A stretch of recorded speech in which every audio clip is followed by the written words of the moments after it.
I heard that shit. Who's that? Who is that? Lil Wayne. Who?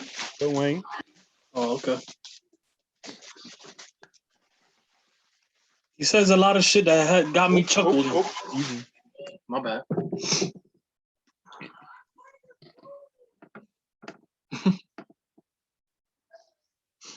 All right, we are live. Welcome, everybody. Welcome. We are going to wait for a few people to come on. We got to send the links and everything. But welcome to the show. We got Vic Jr. on the top left right there. And we got Mr. the one, the only, just looking like a Zen in that hoodie. Germ so true. Okay, here we go. We are live on YouTube. I need the link.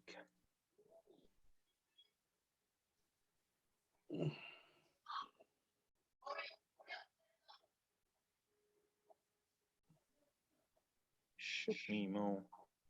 Oops, excuse my language. We are live. We are live. We are live. We are live. We are live. We are live. But what's going on, man? What y'all got going on tonight? How y'all feeling? We got Vic. How you feeling tonight, Vic? Man, I'm feeling good, bro. This is exciting. This is different. Look at your background. This is crazy right here, okay? Yes, sir. Yes, sir. We got Vic Meno in the house so far, so. Oh, we do? Yeah. Beautiful, beautiful. He's the first one to check in, so shout out to the Raiders contingency. Shout out to Omen. Shout out to Victor. Shout out to Mino. Shout out to Rocktiv. Shout out to whatever Facebook alias name he is going on, because Mark Zuckerberg clearly has a vindication against my man Victor Mino. What shirt you got on, Mo? I got on my trap.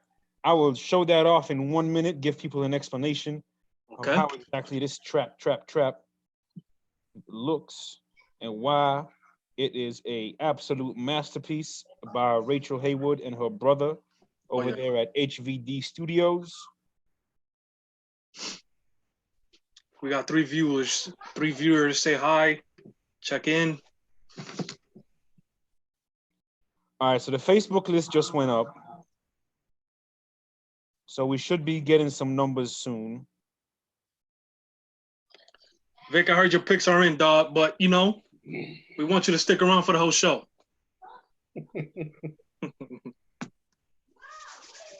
Cause y'all in 12, dog. You're not picking in the top 5. I mean, like in recent years, so. Okay. How many people we got now, Vic? 3 so far still.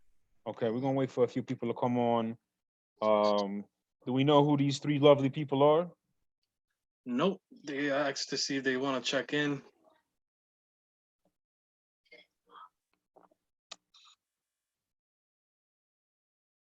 I see that we got 8 people in here.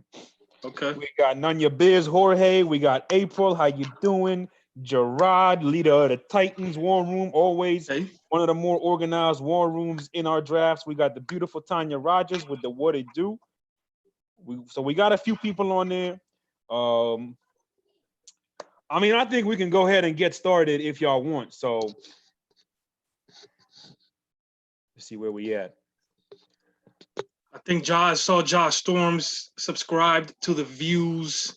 Yes, sir. And YouTube. Josh has actually already submitted his draft selection to me. So whenever we have the green light, we shall proceed with the draft. Oh. Okay, we got 11 people. 11's a good number. Let's get it rolling. We ready? Fellas? Oh, yeah, we ready, bro. Crank it up. I just had to be perpendicular. All right. Welcome officially to the 2020 NFL Views mock draft. I shouldn't say NFL mock draft. Is enough lawsuits going on in the world today. I don't want to get added to that list. But welcome to the Views mock draft of the National Football League. We're going to do the 1 round live on YouTube. Rounds 2 and 3 will be a draft thread. You can make your selections when it's your turn to pick by sending me a message on Facebook, Instagram, Snapchat, Twitter, my phone number, if you happen to have it. And we'll get rolling from there. The first pick is already in, and we will dive into that shortly. But first, we got to introduce the crew. I am Mo Schefter. You see me with the trap shirt, TRAP, and each letter is actually a blocking assignment. So again, shout out to HVD Studios and Rachel Haywood and her brother Steve for hooking up these beautiful designs. As you see, we got the Zen in the hoodie down there, Mr. Germ So True with the trap hoodies. Germ So True, say what's up to the people. True Man, False World, ready to roll. Let's go. And then as you see over there, we got the athletic trainer, Mr. Vic Jr. showing off the trap shirt. And actually on his shirt, because it's not black, you can see that it even has the play design of the trap play, one of our favorite plays here at Views, because we believe it to be a staple play. So as you can see, we are all in the trap tonight, fellas. And it is about that time to get it rolling. Shout out to everybody watching. And here we go with the first pick of the Views from the 22 mock draft. Josh Storms and the Cincinnati Bengals draft the future, the very bright future of Mr. Joe Burrow from LSU. We're going to turn it over to, you know what, we're going to start with some positivity only. So we're going to go to Vic Jr. first on this one. Vic, thoughts, comments, concerns, reactions to the Bengals' first pick. Hey, man, listen, this kid right here, I mean, what a phenomenal player. Able to go to the LSU program from Ohio State. He was able to get there, and it just feels like he completely changed the program, flipped it upside down. You know, I don't remember the last time LSU won anything of significance, but again, Joe Burrow showed how important very good quarterback play is. Not only that, but from what you hear, is a very well-respected young man in the locker room. His teammates love to play for him. Indeed. And that's very important. Shout out to those people that understand what that means. So we're gonna share some plays from Joe Burrow as we wait for pick number 2 to come in. Let's see if I get this right. We're gonna do share screen. Let me know, fellas. You give me the signal. Yeah, I got you, bro. If you see what we're showing here. Got a couple good stamps for here for Burrow. We got a couple negative stamps, but there's not much there's not much to complain about this kid. So I see that you can see my screen. Yes, sir. You good, bro? This first play here, we got some all 22 angle to end zone view. We got here against Alabama and just a soft, simple touch right there in the sidelines by Burrow. You see the nice fundamental 3-step, 4-step drop. Boom, right over the top. Beautiful. We got another play here. Let's go to 240. I mean, the kid had phenomenal accuracy, made great decisions. It was rare to see him uncomfortable. Only when, I'm sorry, this is an interception right here, actually. So you'll see that he'll throw the ball here in coverage sometimes. We got here number 7, Trayvon Diggs, who makes the pick. He is Stephon Diggs' brother. We'll probably see him in the second round in the draft. But here, let's go to, I'm sorry, it was 2 minutes.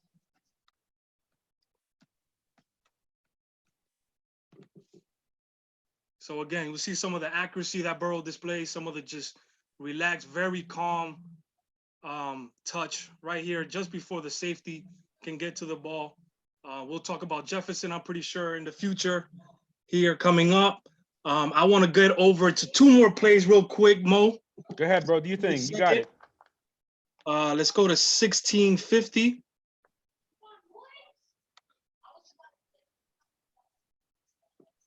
And I think what you're seeing is you see the accuracy, you see the anticipation, you see the pocket presence, certainly.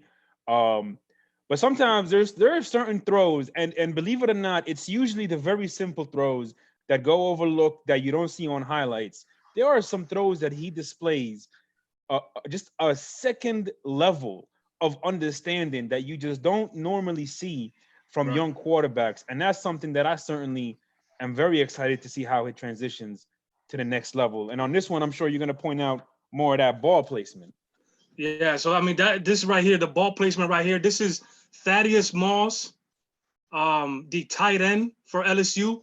He is the son of the great Randy Moss. So you see some of the ability for him to stretch and catch that football. But Joe just puts this ball in just perfect spot for only his receiver to catch it. You see that he'll look to his left a little bit, manipulate the safeties a little bit, and just hitch forward. That's a tremendous play right there. I got what else we got? 1740.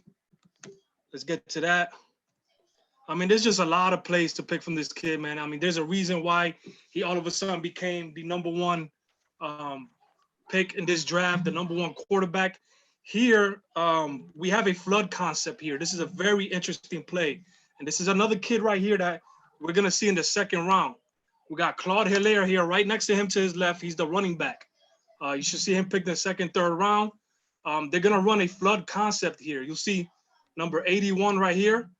That's Moss. That's Claude Hilaire. And this is Germ's favorite player right here, Jamar Chase. He's going to simply just run a seam route up the middle. That's going to get 2 DBs to cover him. That's how much attention that kid was getting. And you're going to see Hilaire come out of the backfield, interestingly run a corner route, and Moss is going to run a flat route. So again, it's a flood concept to the left.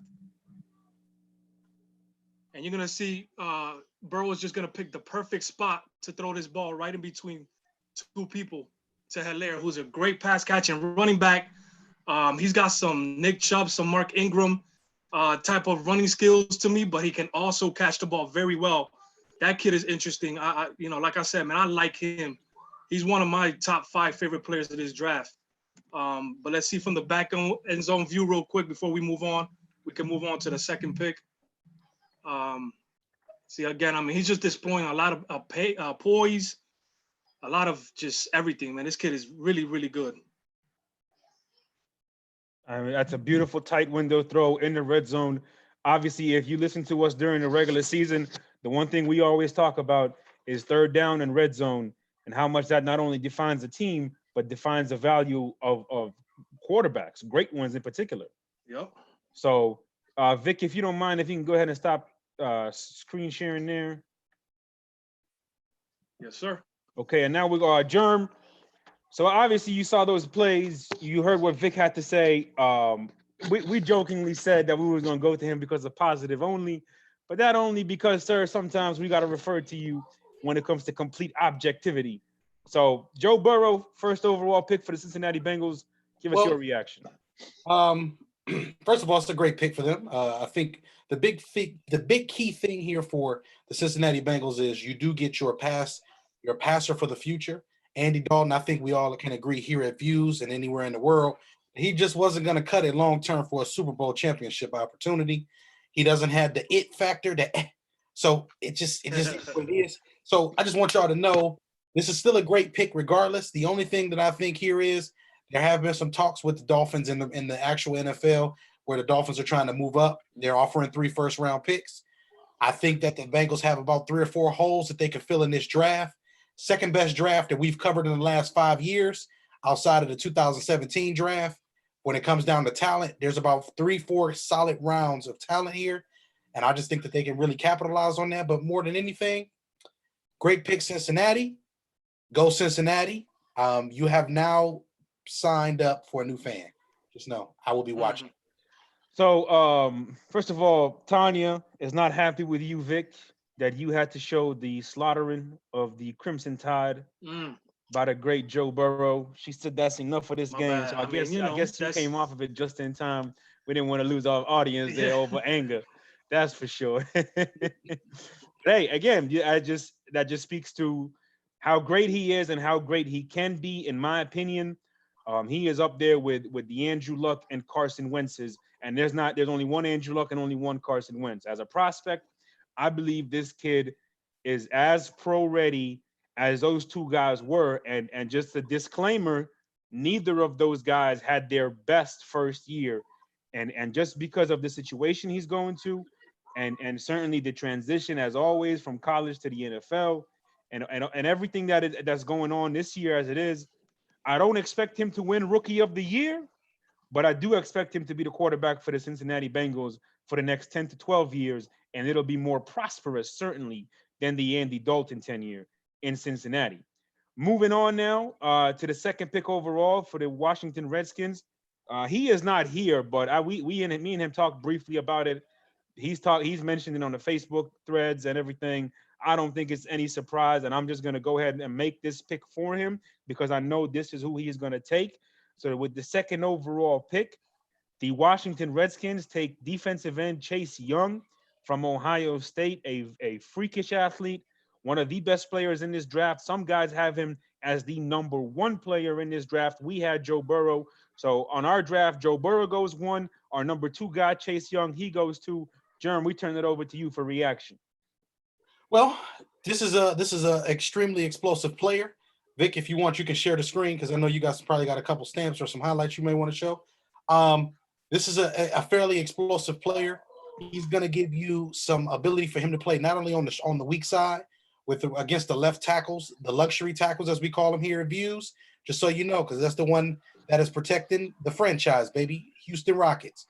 So with that being said, we got all of those things out the way for him.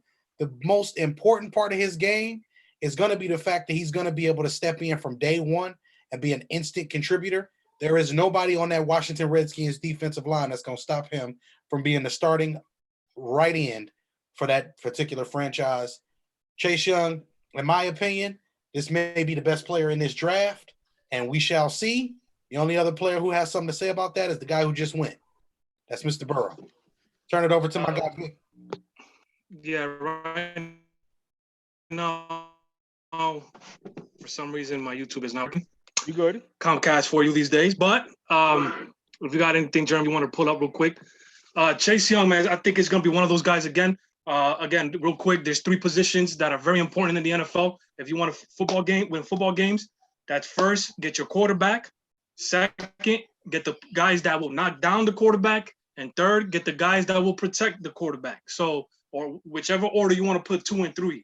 But Chase Young is that guy that's going to be knocking that quarterback down. The Redskins, just like Joe Burrow could come in and change Cincinnati, Chase Young could easily come and change the Redskins franchise himself, kind of like what we saw with Nick Bosa, a little bit with Myles Garrett in Cleveland. Those kind of freakish athletes that can constantly, cause havoc in the backfield for teams. That's very, very important. And this kid is going to go to a defensive line that's already talented, but he's going to bring an extra edge, an extra piece. That's definitely going to bring them from talented to really, elite level pass rush. Absolutely. I mean, I can very much see a situation in Washington for that defensive line that ends up being similar, if not as good or better than San Francisco's defensive line. There's some really good talent over there. You add this guy, that's only going to add not only another great level of talent with the Alabama boys that they already have there, but just also with depth. I mean, that's a great player to have on your team. And I personally, again, my humble opinion, I do think Ron Rivera is doing some excellent things over there. I like the energy coming out of that building for the first time in a very long time. So for Washington fans, for the first time in a long time, there's a cautious optimism about your football team. And I think this is a very solid pick. I just real quick, fellas, 30 seconds or less both. How do you think Chase Young stacks up with all these other guys that have come out? We can't rank him against the guys in here because obviously he's clearly the best player this year. But when you talk about the Myles Garretts, the Jadeveon Clowneys, and all those guys, the Nick Bosas, all those guys that you mentioned, Vic, where would he stack up against those guys? Jerm, we start with you. You got Garrett, Bosa, Young. So Garrett, Nick Bosa, Young. Then after Young, I would say Joey and then Clowney. Okay. The gap is not wide though between the players. I think Myles Garrett was just different, and I think me and Vic scouted Myles Garrett. I was explaining this to Mo the other day. Myles Garrett was actually boring to watch because you seen double triple teams consistently, but you just knew that the player was good. With Chase, it's exciting because they use him in so many different ways. So he's going to give you some strong side rushes. He's going to give you some weak side rushes. And he also is going to have the ability to sometimes stand up and really provide a pass rush that way as well. So him with Montez Sweat, who they picked last year in the back end of the first round, back 15 or whatever, and to add with the Alabama boys and the other kid that they have there on that defensive line, they should be pretty interesting this year. Go ahead, Vic. Yeah, I mean, it's well said, Germ. This kid, probably Myles Garrett to me is probably just slightly better than him, simply because he'll provide Garrett will provide a more effective run stopping ability. You saw that as soon as he was suspended, the Browns started giving up more rushing yards. But Chase Young definitely, I think, is up there with Nick Bosa. Like I said, he's gonna be able to change that franchise. My YouTube is working more. I don't know if you want to move on to the next. No, you go ahead. So with the next pick, the Detroit Lions are on the board. I am making that pick for the Detroit Lions. I think for Detroit, there's a lot of things they can do here. They certainly have a lot of needs. In my opinion, you go with somebody who can be that Ndamukong Suh that you've been searching for a long time. We have him number 4th on our board. I'm going with Derrick Brown. I think he is one of the best players in this draft. I think he's one of the best interior linemen to come out over the last several years. I like his explosiveness. I like his just sheer strength and the dominance that he can potentially have on the next level. Certainly exciting. Detroit in real life might very well trade out of this pick because they have so many things to fill. But if they do stay, not only do I think this will be the pick, I think this should be the pick with Derrick Brown. Vic, we go to you for reaction. DT out of Auburn. Yeah. Can you hear me? Yes, sir. Yeah. Okay. Derrick Brown, another great talent. He probably might be just a few notches, lesser talent in terms of Chase Young. But this is a kid that's gonna probably play a little bit of 3 technique, meaning he'll line up on the outside shoulder of the guards, or a little bit of 1 technique, meaning he'll line up on the inside shoulder of the guards, inside shoulder of the center. But he's very disruptive. He uses his body weight, his size to his advantage, which usually the offensive line is able to dominate the guys up front. He's the type of guy that's going to be able to dominate who's in front of him because of strength, size, and the ability to turn his shoulder and penetrate the gaps and things like that. Derrick Brown is a very, very, very impressive player for his size as well. And Detroit, I mean, if they go with Derrick Brown, which I think they should, I agree with Mo on that one. Definitely is a good pick for them there. Hey, man, Derrick Brown is probably one of the most interesting defensive linemen you'll ever see. The belly on this kid is amazing. When I see his belly, when he makes some plays, I'm like, I know where you want it, I know where you need it. I know it was belly, like literally. Anyway, the point of emphasis that I'm trying to make here is this kid is incredible. When he decides that he wants to get somewhere, not only is he going to move some people, but his body gets to moving too. And when he does an excellent job of splitting the center and the guard consistently on certain run snaps. He's going to be very, very good. He's a rare commodity because me and Vic talk about this every year. If you're going to draft interior linemen, especially on the defensive line, they have to provide pass rush on all 3 downs. This kid can do that, but not only can he do that, he's an elite guy at stopping the run. And that's what you need on this particular team. You put him with Trey Flowers and some of those other guys they have over there. Detroit, the way to the promised land is to get Aaron Rodgers, Kirk Cousins, and that's about it, to the ground. Mr. Trubisky is terrible. He's trash. We just going to put that disclaimer out there. I told y'all not to do this. You should have never did this. Me and Vic told y'all. Y'all didn't listen. Why y'all didn't listen to us? But anyway, Mo, I'm going to turn it back over to you. Okay, so we got the Giants are on the clock next. And it's none of your business. Here's the thing. None of your biz. His Facebook name, Jorge, loyal member of Petty Avenue. Certainly a guy that talks sports with a lot of rage, just like any New Yorker. Um, but I got to tell you one thing. I used to have that. Not like that level, but I used to. I get it. I get it. Well, the suburbs of New England change a man sometimes. But just ask Tom Brady. But I gotta tell y'all one thing about Jorge. We give him, if there's anybody that gets pressure from all contingencies when talking sports, it's Jorge.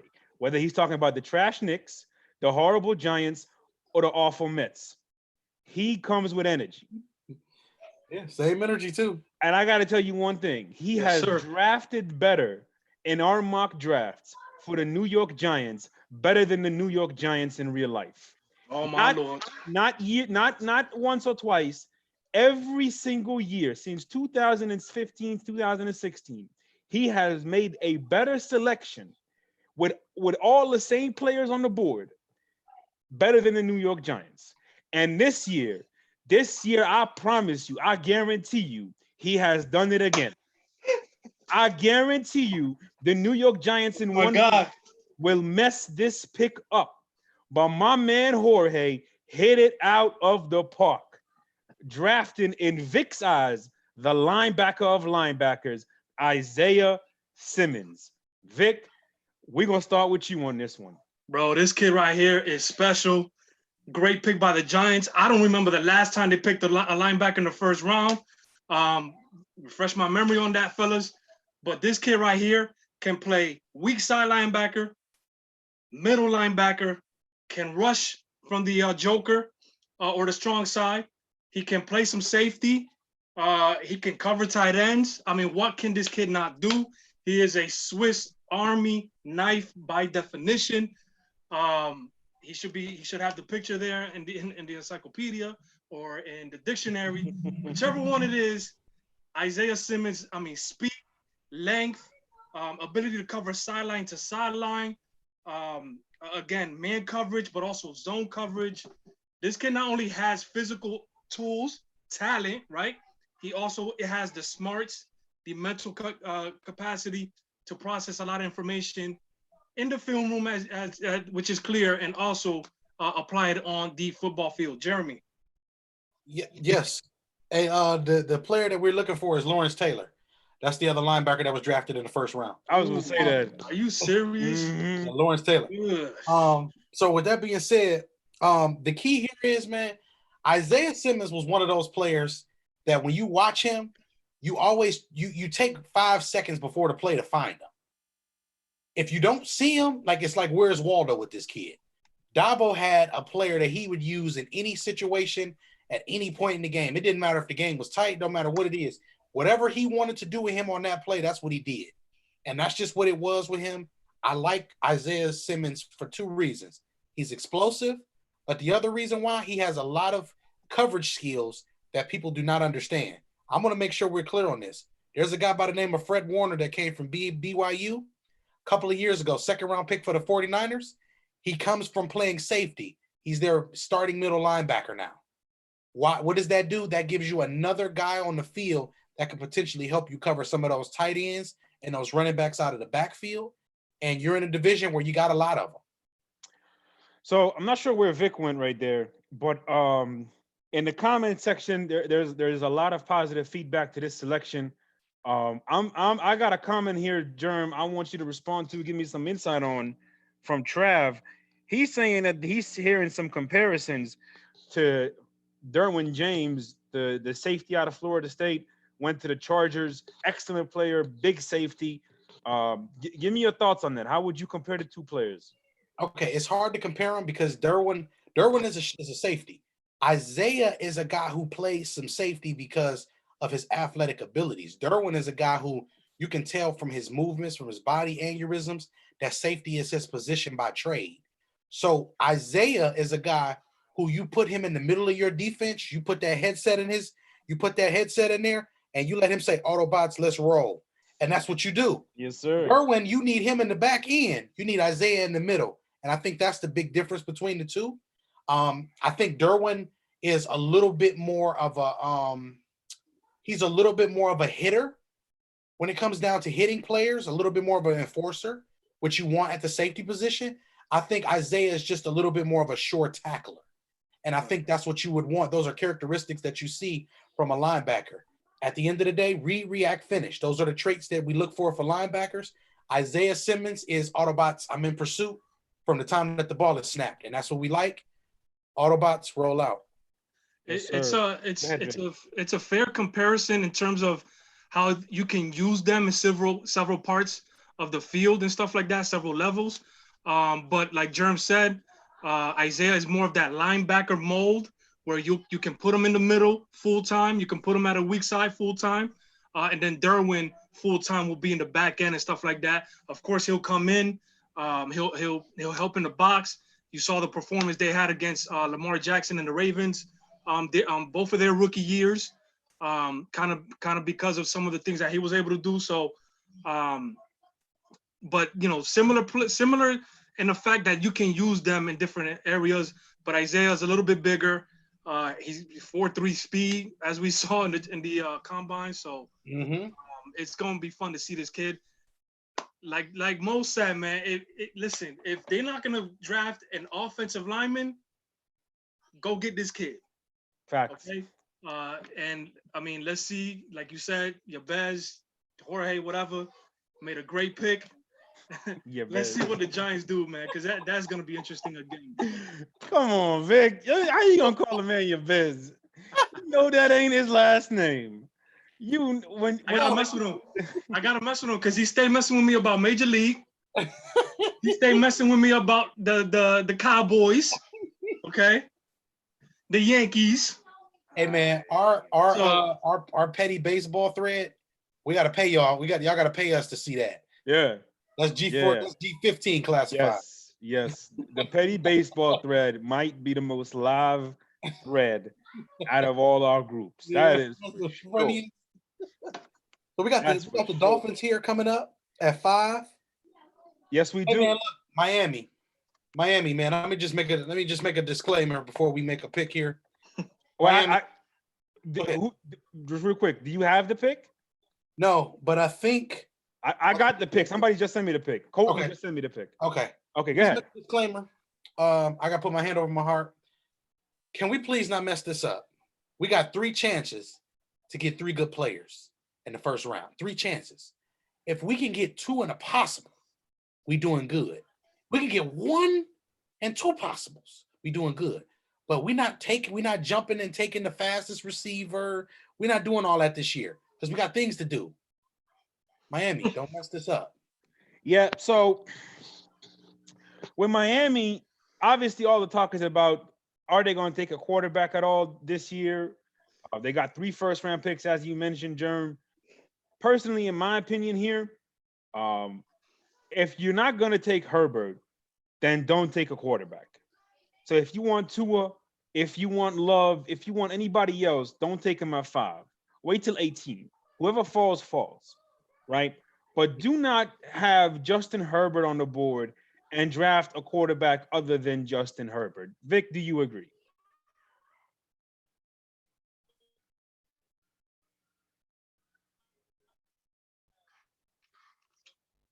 I don't know if he's going in slow motion or if he's lagging. I think he agrees. Okay, we're just gonna say he agrees. So we're just gonna say he agrees. This was Vic's favorite player coming out a couple of years ago. So more than anything, y'all, I just want y'all to know Justin Herbert is a player that me and Vic have almost scrapped over. I had to hit him with the people's elbow and the people's eyebrow a couple of times, but then he poked me in the eye and I had to put my glasses on, so it didn't work. So shout out to our followers, shout out to our audience, shout out to our group members, shout out to everybody who just talks football with us year round. Clearly, our opinion matters to them slightly, and that is the biggest compliment you can give us.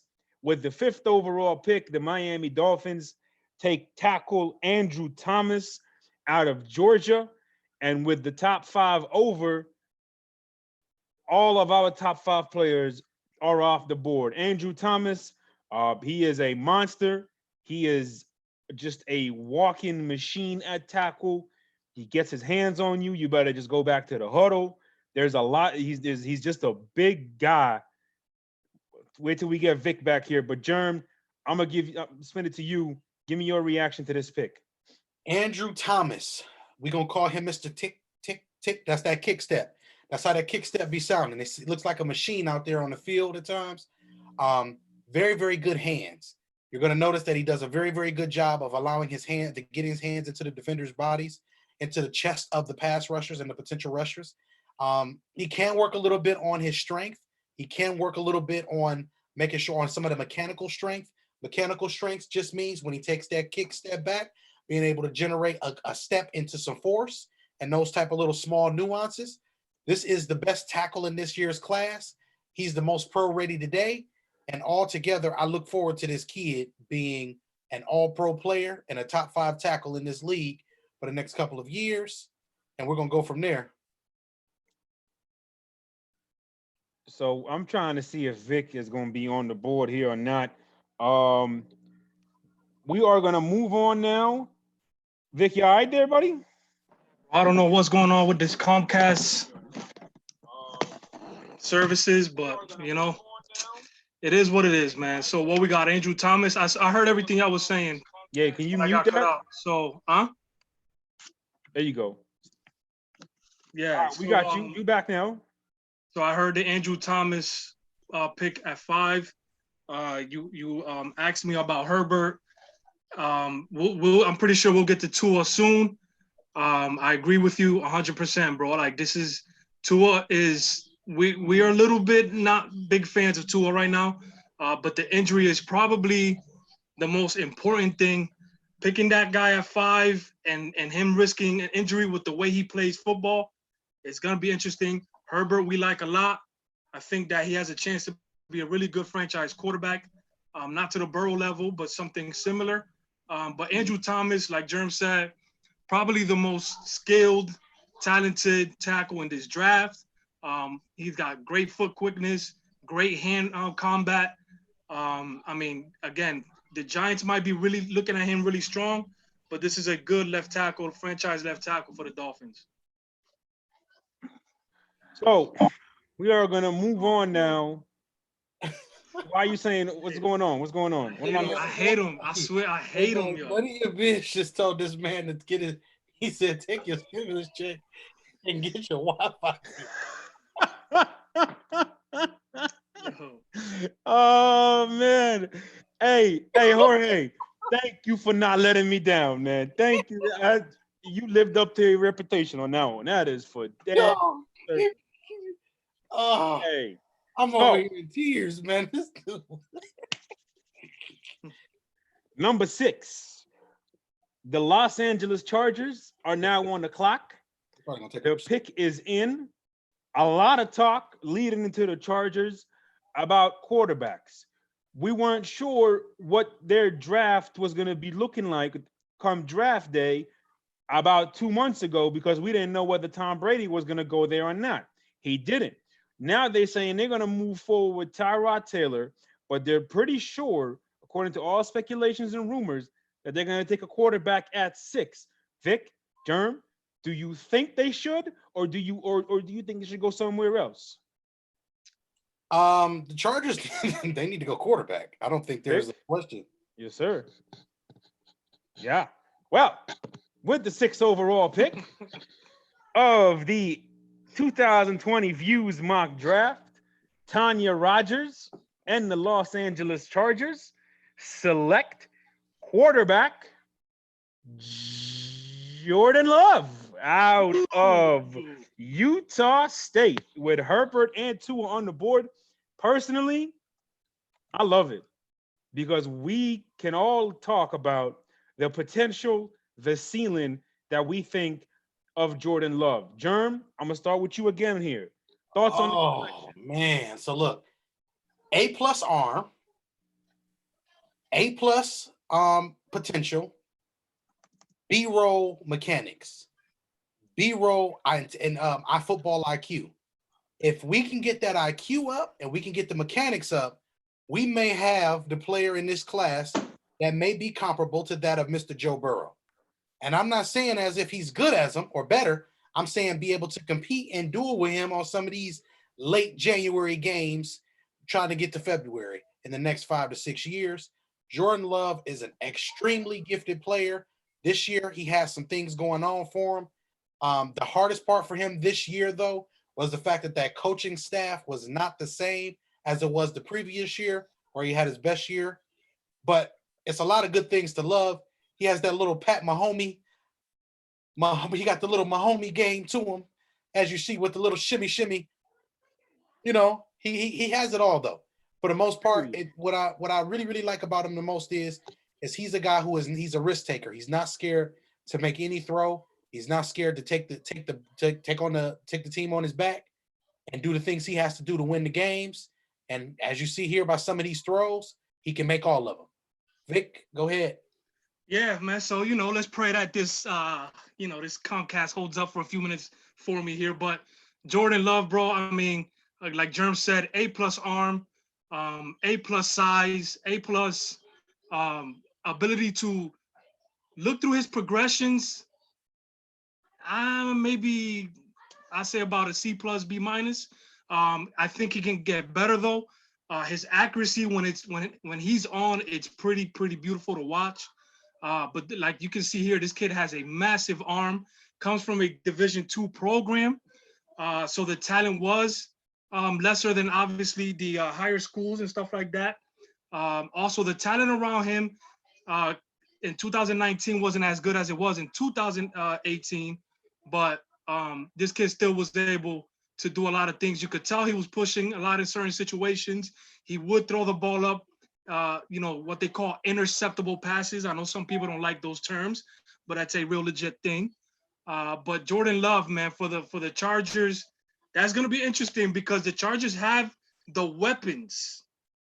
The Chargers have the weapons that Phillip Rivers could not take advantage of throughout his career and get deeper than one playoff appearance. So this should be interesting to see what this kid can do. But as you can see, man, he's got a massive arm. Yeah. I mean, when we were watching the film on him and we were scouting him, I called him a Patrick Mahomes wannabe because he does a lot of things. Oh, no, that wasn't him. That was the other kid. Yeah. But with him, there is a real comparison there to Patrick Mahomes. Not the fact that he wants to be Patrick Mahomes. He is his own player. But the comparison there is very real. Both guys, y'all did a beautiful job, touched on what he can do, certain weaknesses. It's all really about consistency. Yes. And just how he can transition. As we talk about this every year, and certainly in my opinion, three things matter to me. Can you play? Can you be coached? And where do you go to play and get coached? And this kid can play. Hopefully he can be coached. And the Chargers, like you said, there's weapons there, but hopefully they can refurbish that offensive line. And I do like Anthony Lynn and the culture he's implemented over there. With Phillip Rivers gone, the leader, the main author of the best-selling book, 1001 Ways to Lose an NFL Game. I think they have wrote about 4 volumes. He was the head author. He's now gone. So hopefully they can stop with those series and start winning some football games over there in Los Angeles. Next pick we are moving on to is the Carolina Panthers. We don't have a GM for this one. So we can go Germ, we can go Vic. It's up to y'all. Who won it? I'll take it. All right, Germ, with the 7th overall pick, the Carolina Panthers are on the clock. I think for Carolina here, new coach, new quarterback. They just signed Christian McCaffrey to a big contract that I don't necessarily agree with, but they had to sign him long term. I don't think they should have given him $16 million, but I guess when you count for the all-purpose yards, maybe he's worth it. But I need to see him start doing better on third down and those short area zones where he's getting the ball in his hands and not thrown to him. So, Jeremy, where do you think Carolina goes here at 7? Well, seeing that we have True Man in the False World picking for them, we're not going to give these folks any more of these false conclusions. no beef, no Lombardi. You just signed this kid to that big deal. So you know how do we combat that? We take the biggest man in the draft. With the 7th pick, Carolina selects Mickey Becton, Louisville. Wow. Wow. Vic, thoughts? Well, Mickey Becton, one of my favorite players in this draft too. We're talking about a 6'7", 350-pound left tackle. Okay, I'm gonna say that again: 6'7", 350 pounds left tackle. This kid is not only massive, takes up a lot of space, but his feet are tremendous. Again, I got some internet issues, but you'll be able to see some highlights from him. I did highlight him a couple months ago because I was really interested on that player when I first heard about him. But again, this is a kid that not only is going to take up a lot of space, but he is definitely has the footwork, has the balance to stay up on his feet. Usually you see guys his size moved over to the right tackle spot where they have to cover less ground. They go up against the stronger guys from the defense.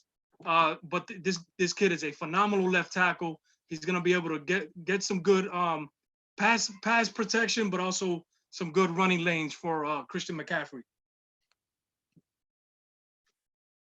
And here's the left tackle out of Louisville. So just a quick thought. So real quick, you guys. I seen somebody ask, "Hey, here's the updated big board. The best player left on the board for you guys to know is Mr. Javon Kinlaw. We still got Jerry Juki. We still got CeeDee Lamb chops. We still got Herbert. We still got a lot of intriguing players here on this board right now. Definitely. So I'm really looking forward to all of that. And we have the pick in the Arizona Cardinals and Tyra Love at 8th overall, continuing with the no beef, no Lombardi theme, are going to take, where is he? Why can't I see him? Oh, there he is. Jedrick Willis, tackle out of Alabama. They drafted Kyler Murray last year.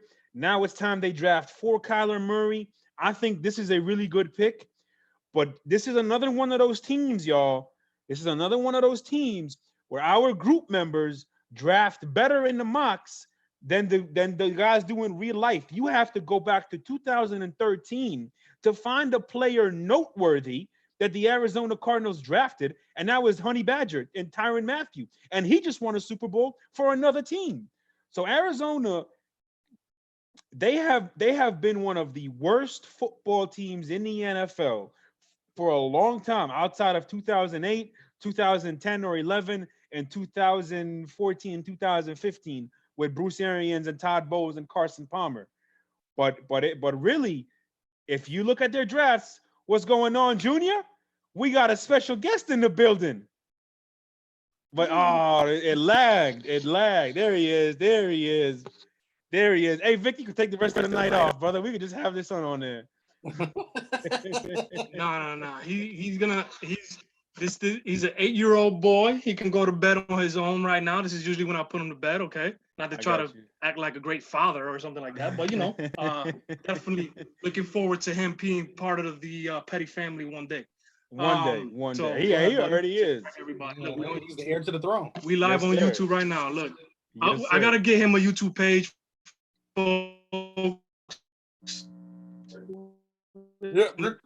Future, because you guys, sir, we got Hey man, listen, we could make fun of Vic, but there's a lot of people having internet issues right now, including myself.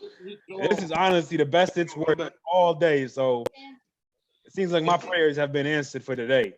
When the lights go on, the show goes on. But yeah, back to Arizona, man. They haven't drafted very well at all, and it explains why they are one of the worst football teams. Not only in terms of talent, but in terms of depth. Even when they were good, they didn't have the best depth in the world, and that's why they got stomped over by Carolina in 2015. But to the pick now, they took Jedrick Willis, tackle out of Alabama. Jerm, we turn it over to you. Give me your thoughts and reactions to Tyler Love and the Arizona Cardinals. He's one of those interesting players. A couple of years ago, we had a guy by the name of Forrest Lamp. He was a tackle for another school. But some of these guys are good tackles in college, but they maybe translate to be better guards. Jedrick has some very, very raw and elite power.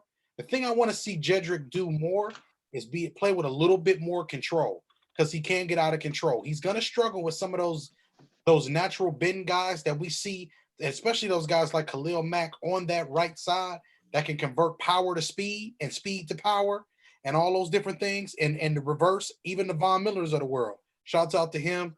COVID-19. Hope you get better. But the principle of that is, man, this is a good pick, solid pick for Arizona, because if you don't get a tackle out of them, you will get a solid starting guard. Hey, man, you got to protect Kyler. Kyler makes some big boy throws this year that me and Mo talked about consistently. Definitely. And he has a high ceiling for him to be a damn good quarterback in this NFL. So let's see him continue to grow, continue to get better, but let's protect him. We got Nuke over there now with Mr. Fitzgerald and Christian Kirk. It should be fun. Vic, you good? Yeah, you hear me? Yes, sir. Okay, thoughts, comments, concerns, reaction to Jedrick Willis. Yeah, hopefully I'm closer to the box, so hopefully I'm good now. So Jedrick Willis, like Germ said, man, it's a possibility that he can be a really good all-pro guard. We got several guys like that. I do think he can play some right tackle. But this is one of the more technically sound players in the draft in terms of the offensive line. Great size, great length. He's definitely going to provide some good protection for the Cardinals, who for years have needed that. They need to protect Kyler Murray. That's another guy that likes to scramble a lot. But he has very good ability within the pocket. So if they could keep him within the pocket, they can do a lot of damage with those weapons. So Jedrick Willis is a good start for protection in terms of that. Definitely. So for everybody in the comment section, just real quick, we will be doing Germ. He's going to be sharing his screen and giving you an update of the board. But to the people I'm talking to, every time somebody picks, I go to the next person on Messenger and I send them a picture of the updated board. So we promise y'all, we are not going to have you draft blindly. We're going to keep updating you regularly with the draft board. I said I was going to do it on Facebook, but it's just going to be more efficient for everybody by checking in with Germ after every couple of picks, and also by me sending you guys the updated picks when it's your turn to pick. So far, great job by everybody involved. Vic, Germ, shout out to y'all, man. They both worked incredibly hard on putting together this 125. I just sprinkled a little cherry and whipped cream, honestly, but they put all the ingredients together and put it in the oven. And this is a beautiful board, and it's falling pretty good right now. Moving on to the next pick is the Jacksonville Jaguars at 9.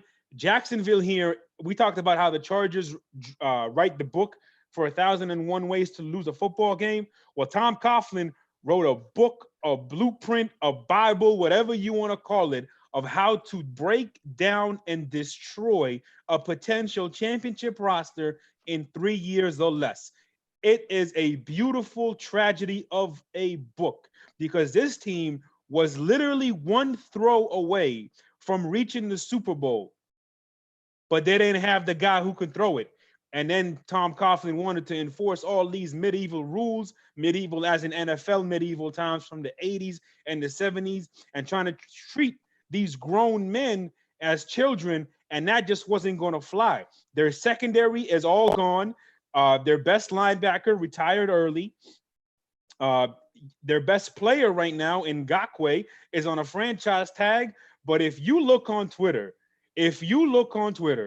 there is not a bigger Jaguars hater than Yannick Ngakoue and Leonard Fournette, who happen to be their two best players. It is a disaster over there in Duval County. They can go a lot here. They can go corner, they can go safety, and of course, they can go beef. And if they want to be brave, they can even go quarterback, to be honest with you, because I would much rather have Justin Herbert than Gardner Minshew, or even Jordan Love if he's there in real life. However, they decided to go beef. My man Dion Reed, he is a rookie GM in the Views mock draft, but he is not acting like a rookie, making a solid pick here. With the 9th pick overall, they are going to take Javon Kinlaw, defensive tackle out of South Carolina, the 6th ranked player on the Views big board. Jerem, you got that Mr. Nasty face, so I got to give it to you first, baby. What you got on this player? Man, Javon Kinlaw. That's Mr. Nasty time. I love this kid, man. I love this kid so much. He is so explosive off of the football. When Javon Kinlaw, when they say hut, and when that ball moves, so does he. He is the most explosive defensive lineman in this class. He might be the most dominant player on the defensive line when it's all said and done when it comes out of this class. Yes, that includes Derek Brown. This kid has a nasty streak in him.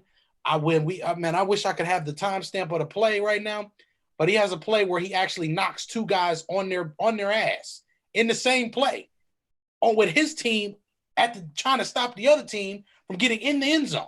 He's knocking people backwards on their ass. This is an elite player, man. I love this pick. Jacksonville, if you want to get back to what you're doing, you want to get back to that promised land and that AFC championship game, these are the picks that is made of, man. I love this pick. Absolutely. Vic, thoughts, comments, concerns? Yeah, man. Javon Kinlaw, like Jerm said, he covers it very well. This kid right here is probably the best pure 3 technique defensive tackle. Again, the 3 technique, somebody that lines up on the outside shoulder of each guard. That is basically the premium pass rush position from the interior defensive line. That is the position that you see Aaron Donald play. And there's just not many talented, highly skilled 3 techs, kind of like Aaron Donald and Fletcher Cox and guys like that. Javon Kinlaw has a chance to immediately be one of those top guys. I know the Cowboys contingency was really looking at him to add to that pass rush in Dallas, but he goes early, and I think that he is a top 10 player. Like, we have him on the board, so I wouldn't be surprised he goes way before. Updated board, you guys. Updated board. Best player left on the board, Mr. Jerry Juki. Mr. CD Lamb chops. We still got Justin Herbert on the board, y'all. Hey, Mo, real quick. This is going to be interesting. Mo. Yes, sir. I'm going to try to log in through my phone and see if that's faster. Okay. This is a good time to do it because the Cleveland Browns are on the clock and the pick is not in as of yet, but they are typing. So go ahead, bro. See if it shows a 4th camera or something. You got to let me in. Oh, I see you. Hold up. We switched. Okay. The Cleveland Browns pick is in. Let's see what happens here when we get Vic on here. Okay, Vic, you're going to have to log out of the other one or I'm going to have to boot you out. Kick him out of the other one. That way he can join right in. Because then he should be able to refresh it and click it. Do you want to remove Victor? Once removed, will not be able to rejoin the meeting. Remove Victor. This better work, Vic. I'm here. Oh, all right. You made me nervous for a second, my brother. You made me nervous. I don't know if it's better if we have both on so I can screen share. It's all good. It's all good. Let's just get through it, and then we'll do that other stuff at a different date in a more organized way. We're already an hour in, and we're only through 10 picks, and we want to get these people back to their Netflix binges during this quarantine. We hope everybody out there is being safe during this time. It's certainly an uncertain time for everybody. A lot of anxiety building up for everybody, I'm sure. But we hope you are staying home, unless you're an essential worker. But we hope you're staying home, washing your hands, practicing all that social distance and stuff. If your stimulus check came in, enjoy that. Do a little self-treatment. And if you are an essential worker, God bless you. We appreciate you. Certainly the nurses during this time, I know a few of them, they are at the front line. Even not just the nurses, really anybody in there, whether they're doctors, lab technicians, you name them, they are at the front line of this. And a special shout out to every single one of you or your loved ones if you have them involved in the front line of any of these things. So let's move on now. We are at the number 10 for the Cleveland Browns. And before we make the pick, just to make things go a little faster, Germ, I'm going to give it to you here. Where do you think the Browns should go? and then I'm gonna announce the pick, and then we'll go to Victor reaction. I'll tell you where I don't want him to go. Anyway, with this pick, I think Josh Jones is the best player available on the board right now for them to take at this precise moment. They need a left tackle. Last year, their left tackle decided he wanted to be Pablo Escobar during the off season. So, here we are. I mean, I appreciate him. I mean, literally, right? I mean, literally. So with him wanting to be Pablo, I'm glad he wanted to be Pablo because that means he's not on the other side of Baker trying to block because he wasn't good at that either. So you ever wonder, Germ, maybe he decided to find a second career because he was listening to you talk about him every Sunday? Maybe manner, and he just, couldn't take the pressure of the great Germ So True. We pimping all over the world, baby. Pimping all over the world. All right. With the 10th overall pick, the Cleveland Browns and another rookie GM for Views, Aaron Bullard. I hope I pronounced his last name right. He is actually the husband of the Saints mock GM in Janet Justice. He is taking Tristan Wirfs, guard, tackle, out of Iowa. Vic, thoughts, comments, reaction? Tristan Wirfs, guard out of Iowa. We think also this is another guy that can play better, right tackle. Better at guard than tackle. But he'll be able to provide that versatility for both positions.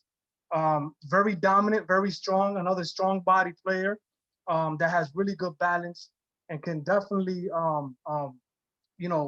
provide a strong running game for the Browns, kind of like what they already have with Nick Chubb. He's definitely going to be able to not only provide a good run blocking, but some good pass blocking for Baker Mayfield, set a nice pocket for Baker to get back to what I think he will be his rookie year. So we're going to move on now. We got, let's see here. We are at New York Jets at 11. So Vic, this time I'm going to give it to you. You tell me where you think they should go, and then I'm gonna announce the pick. The pick is in, and we're gonna give it to Jerm for a reaction. I think the Jets, again, I mean, there's a lot of weaknesses for this football team. They can use some beef on both sides of the line.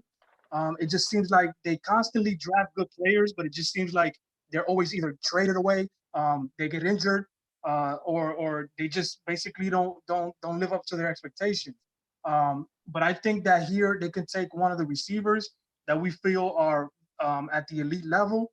I think that they should go Jerry Jeudy and help out Sam Darnold, make it a little bit easier for him, especially with his route running. So shout out to Jason Coleman. I think he is related to the godfather of the Petty Sports Network, and that is Jay Ham.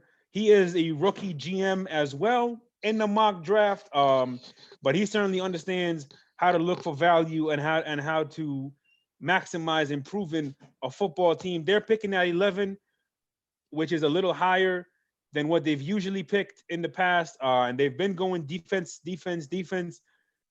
Jason Coleman, he decided to go a little different route. He is drafting wide receiver Jerry Jeudy out of Alabama. Germ, give me your thoughts and comments and concerns on now and there. I call him Jerry Jukey because at the line of scrimmage, it gets filthy. Best route runner I've seen in the last 5 years. And yes, that includes Calvin Ridley and all those other guys as well. He may be the best Alabama route runner we have seen. That includes Don Julio. That includes also Mr. Amari Cooper as well. The only problem with Jerry is he may not have the elite straight line speed that those two guys have, but he has everything that they don't have, which is when it comes down to that route running ability, the small nuances. He may be the quickest player that we see at this wide receiver position. I am excited about this pick. And listen, if you can't throw to Jerry Jukey, you don't need to play football. So there you see Vic there showing off the highlights of Jerry Jeudy. In my personal opinion, you could flip a coin who you think is a better receiver in this draft, whether it's Jerry Jeudy or Jerry Jukey. as Mr. Germ So True calls him, between Jerry Jeudy and CeeDee Lamb. To me, Jerry Jeudy is Julio Jones. CeeDee Lamb is DeAndre Hopkins. I think it's basically ice cream when it comes to these guys. However, in my opinion, I think where the gap lies, and even though I don't even want to call it a gap, I don't even want to call it a bridge. Maybe you want to call it a dam, call it whatever you want, call it a hopscotch, call it whatever you want to call it. I think what makes Jerry Jeudy, to me, wide receiver 1 in this draft is his route running, but we just ranked him in alphabetic order, Chief. Moving on now. Hold on, real that quick. right there. Yeah, go ahead, Vic. You could break Can you down see that it? Can you see it, or is it lagging? It's lagging a little bit, but you got it. Oh, Jesus. All right. So yeah, man, Jerry Jeudy, real quick, bro. I just, the pure route running ability is tremendous. Here's a kid that comes from a good line, right? You said Julio Jones, Calvin Ridley, great route runners. Now, I don't think he is of the Julio mode in terms of his ability to jump, the size that Julio has, the dominance that he has, but he's very close in terms of his ability to run some routes and things like that. Let me stop the screen sharing here. This kid is a tremendous talent, and it'd be nice for the Jets to get him. Definitely. So we're gonna move on now. We got the next 2 picks are actually already in. We are going to start with the 12th overall pick to the now Las Vegas Raiders. There we go, Vic. Thank you, sir. To the now Las Vegas Raiders. Shout out to April. Shout out to Vic Domino. They were the GMs this year, and they decided to go with a wide receiver. Oh, Back-to-back Crimson Tide, baby. They went with Henry Ruggs, wide receiver out of Alabama. Fellas, 30 seconds or less. We'll start with you, Germ. Darius Hayward-Bay, little brother, pretty much. Ooh. So anyway, what I'm gonna say is he is a very, very solid route runner. I think what the thing is here, what you draft in this player, the one thing you're trying to do is you're trying to create matchups. You have a power running game now with Josh Jacobs. You still have some guys on the outside with Waller as the tight end, and you also have Tyrell Williams as well out there at the X. Got Hunter Renfrow. This guy gives you a guy that can help take the top off the defense moving forward. I think they probably should have picked CeeDee Lamb, who is the best receiver in this class, in my opinion here. But this is still a solid pick. Definitely. Vic? Yeah, I mean, Henry Ruggs, I knew Germ was going to go with the Darius Hayward-Bay comparison. It's exactly how it feels. You got a receiver that is pure speed. I mean, when you talk about one of the fastest players to join the NFL, this kid is going to be one of those guys. But the nice thing about him, he also comes from Alabama. It just seems like the receiver coaches over there do a great job with teaching those kids how to run routes. He has also excelled there. He is not Jerry Jeudy or Calvin Ridley level, but he is very close. So you got a receiver with the ability to run routes and the ability to with the speed. I mean, you have a chance to get yourself a nice Tyreek Hill situation going on here if he gets up to that level and he maximizes all his abilities.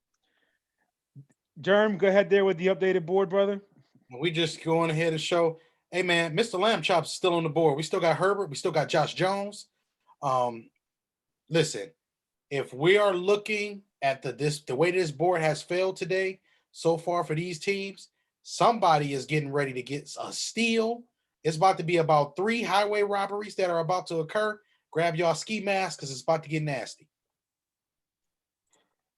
Okay, so we're gonna move on now. We are here now picking at 13, and picking at 13 is the Super Bowl losing San Francisco 49ers. They ran this play real well, but they didn't want to run it. Hey, it is what it is. San Francisco is now, after going 5 for 5 in Super Bowls, they are now 0 for 2 in the 21st century. That's not a good look for the city out of the Golden Gate Bridge city. But the pick is in nonetheless. Shout out to KD. Shout out to Kevin French. He is the GM this year for the San Francisco 49ers. He was actually the original GM in these mock drafts for us in the views from the 22. He took last year off. He was working a lot. We certainly understand that. But shout out to KD, Mr. K French. Glad to have you involved this year, brother. With the 13th overall pick, the San Francisco 49ers will take cornerback Jeffrey Okudah out of Ohio State University. He is the first cornerback taken out of the draft in the mocks. You see this kid going from anywhere from from 3 to Detroit to 17, 18, 19. I saw one board have him dropping all the way down to the bottom half of the first round. We have him ranked as our 25th overall player. Germ, I'm going to toss it over to you. Give me a quick thoughts, and how does he stack up to Garyon Conley and to Marshawn Lattimore and Denzel Ward and all these NFL corners that have come out of Ohio State over the last 3 to 4 years? So let's start here. He's better than Eli Apple for sure. All right. Let's start here. He's better than Bradley Roby for sure. So let's get those two out the way. Okay. The thing is, what makes Okudah so interesting is, if you had to build a cornerback, he probably would be this size. He would look this way. Long limbs, pause. For all of the great things that we look for corners, we look for long limbs. We look for the ability for him to be able to play very well in the trail technique, being able to play behind somebody to make up that difference that you may get from some of those crossing routes, to be able to get up under some of these balls. He can do all of those different things. Pause. The best thing about this kid is probably going to be the fact that he's going to be very opportunistic when it comes down to being around the football. He's opportunistic. He will use his hands. He will step up in the running game. And those are very, very important things. Why he's ranked lower on our board is a little tightness in the hips. He's not as fluid as an athlete as Denzel or Marshawn is. And he's right around in that Garyon Conley range of actual talent. I think he's to give him a slight edge with Garyon, but he's clearly behind Ward, and he's clearly behind the best corner that came out of Ohio State, which is Marshawn Lattimore. Vic, quick thoughts on Okudah? Jerm pretty much covered it all there. Yeah, no, he took it all, but I can add a little bit to it. What's interesting about the Ohio State defense this year was they played a lot of man coverage snaps. They had 2 cover corners when it came to Okudah, and also Damon Arnett, correct me if I'm wrong, which you should see chosen in the later rounds. Very, very good man cover corners, but again, a lot of coverage, man coverage snaps, not enough zone coverage snaps. And then the zone coverage snaps that we saw with Okudah, he looked a little bit lost. He also, like Jerm said, just as much as he'll go forward in the running game, if somebody's coming right at him, he's scared to tackle a little bit. So we see a first round cornerback. We see a guy that can be above average in man coverage and be very good for a football team. We just don't know at what level. I don't think he reaches the elite level to be chosen top 5 like I see in some mock drafts. But again, we'll see. I mean, if we're wrong, we're wrong about him. All right, so moving on now to the Tampa Bay Buccaneers, and the Tampa Bay Buccaneers. I got you. Tampa Bay Buccaneers made one huge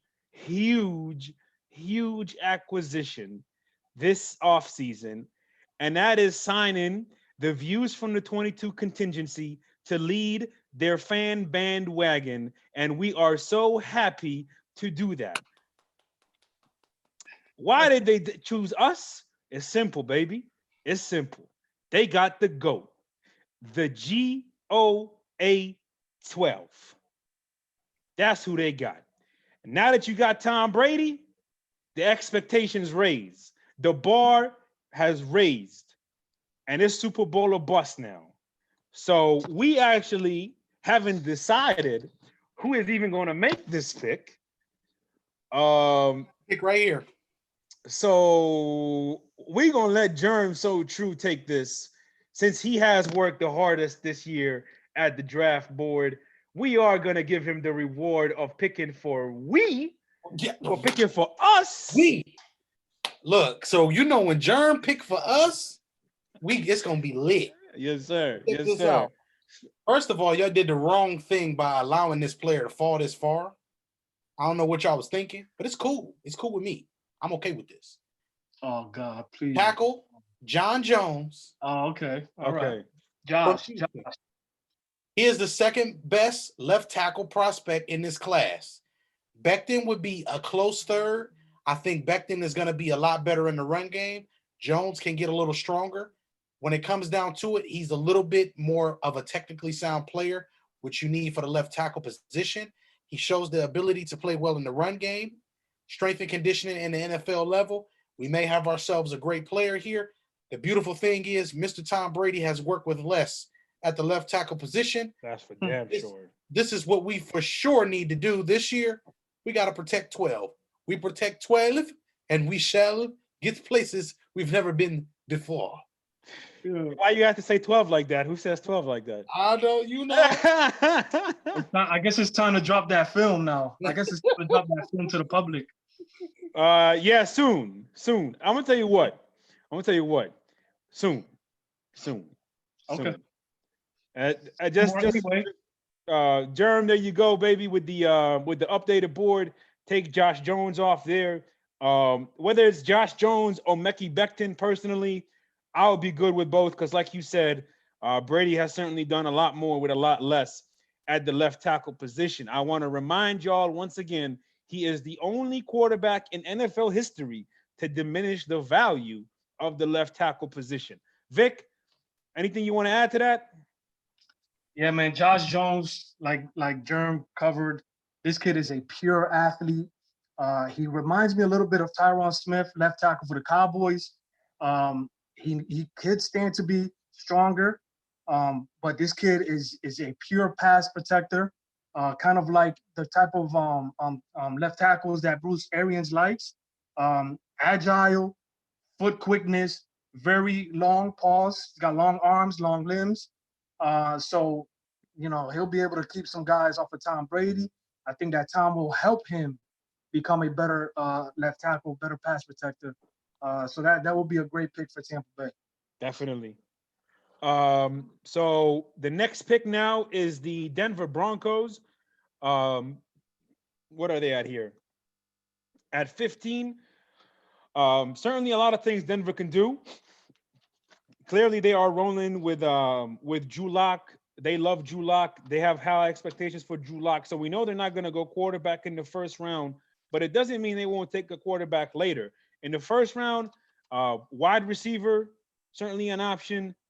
Tackle, also a possibility. Anybody on the beef, really. Cornerback, also another possibility. But shout out to KG, Keelan Granberry. He has been the Broncos spokesperson for Petty Avenue since day one. He's done a great job over the years, continuing to do really, most of the people that participate, that have been participating, I can't speak on the rookie GMs. The rookie GMs so far have done a great job. But most of our guys who do this every year, I got to give them credit, man. They do a great job. Keelan Gradberry here certainly understands, KG, what his football team needs. And he is taking CeeDee Lamb, the wide receiver out of Oklahoma, Germ's favorite wide receiver in this draft. Vic, we're going to start with you. Give me your thoughts on this pick by KG and the Broncos, taking CeeDee Lamb at 15. Yeah, I mean, that's a great pick, bro. Like this kid, like you said, he's drawing some comparisons to DeAndre Hopkins. Really nice route runner. Not only that, like his ability to catch the football and get in and just, yak yards after the catch is tremendous. He looks hungry. He just loves to play football. He will be a great compliment to Cortland Sutton, and definitely a great target to add for Drew Lock, who I also enjoyed watching as well. With Kellen, we talk about him a few times. So you give that kid another weapon, he should be able to do some good things. Germ? Man, look, CD Lamb Chops. Why do I call him Mr. Lamb Chops? Because when it comes down time to it, this man be eating. This is the one guy who we gonna call him Mr. Yak because he don't talk back. He just do all of the things that you're supposed to do at the wide receiver position. He may be the best X receiver in this class by default. Hopefully, there's some other guys who have some things to say about that. So we should look forward to those things. But man, with his ability after the catch, with his ability to be an X receiver, to make contested catches, to do all of the small things, his best ability may just be his ability to catch. Hey, which is the most important ability. One drop all season, bro. That's some nuke type stuff. Hey man, great pick, KG. So real quick, the X position for folks that don't know is the split end position. They're most likely lined up outside the numbers. They line up on the line of scrimmage, meaning that they cannot go in motion. Now, the key for the Broncos is though, they already have a very nice X receiver in Cortland Sutton.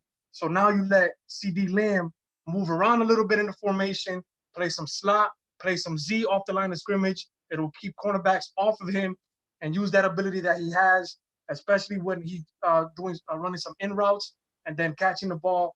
And then, of course, taking it to the house. So, again, very impressive when it comes to possibly a good pick for the Broncos here. All right. So, Jerem, can you do me a favor? Can you show us the board? Give us an updated pick. Absolutely. Because I got another pick. The Atlanta pick is coming down. Right. So I got you. Just if you could show us the board. Absolutely. And then for all my party people in the house.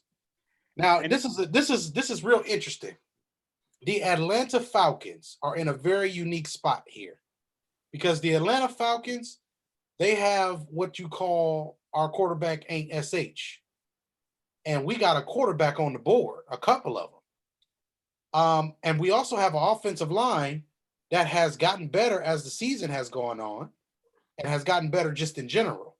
They got some staples on defense. They just can't seem to stay healthy. Okay. So now let's make this interesting. We got receivers. We got all of the weaponry that we could possibly use. So what could we possibly use? Well, in this particular situation, what we're going to do is with the 16th pick of the 2020 draft, the Atlanta Falcons select Clavon Chasen, linebacker, LSU. Vic, thoughts on this pick? Yeah, man. So with Chasen, a very impressive rush linebacker for LSU. He played the weak side linebacker, meaning he lined up over the left tackle. So he was on the right side of the formation for the most part.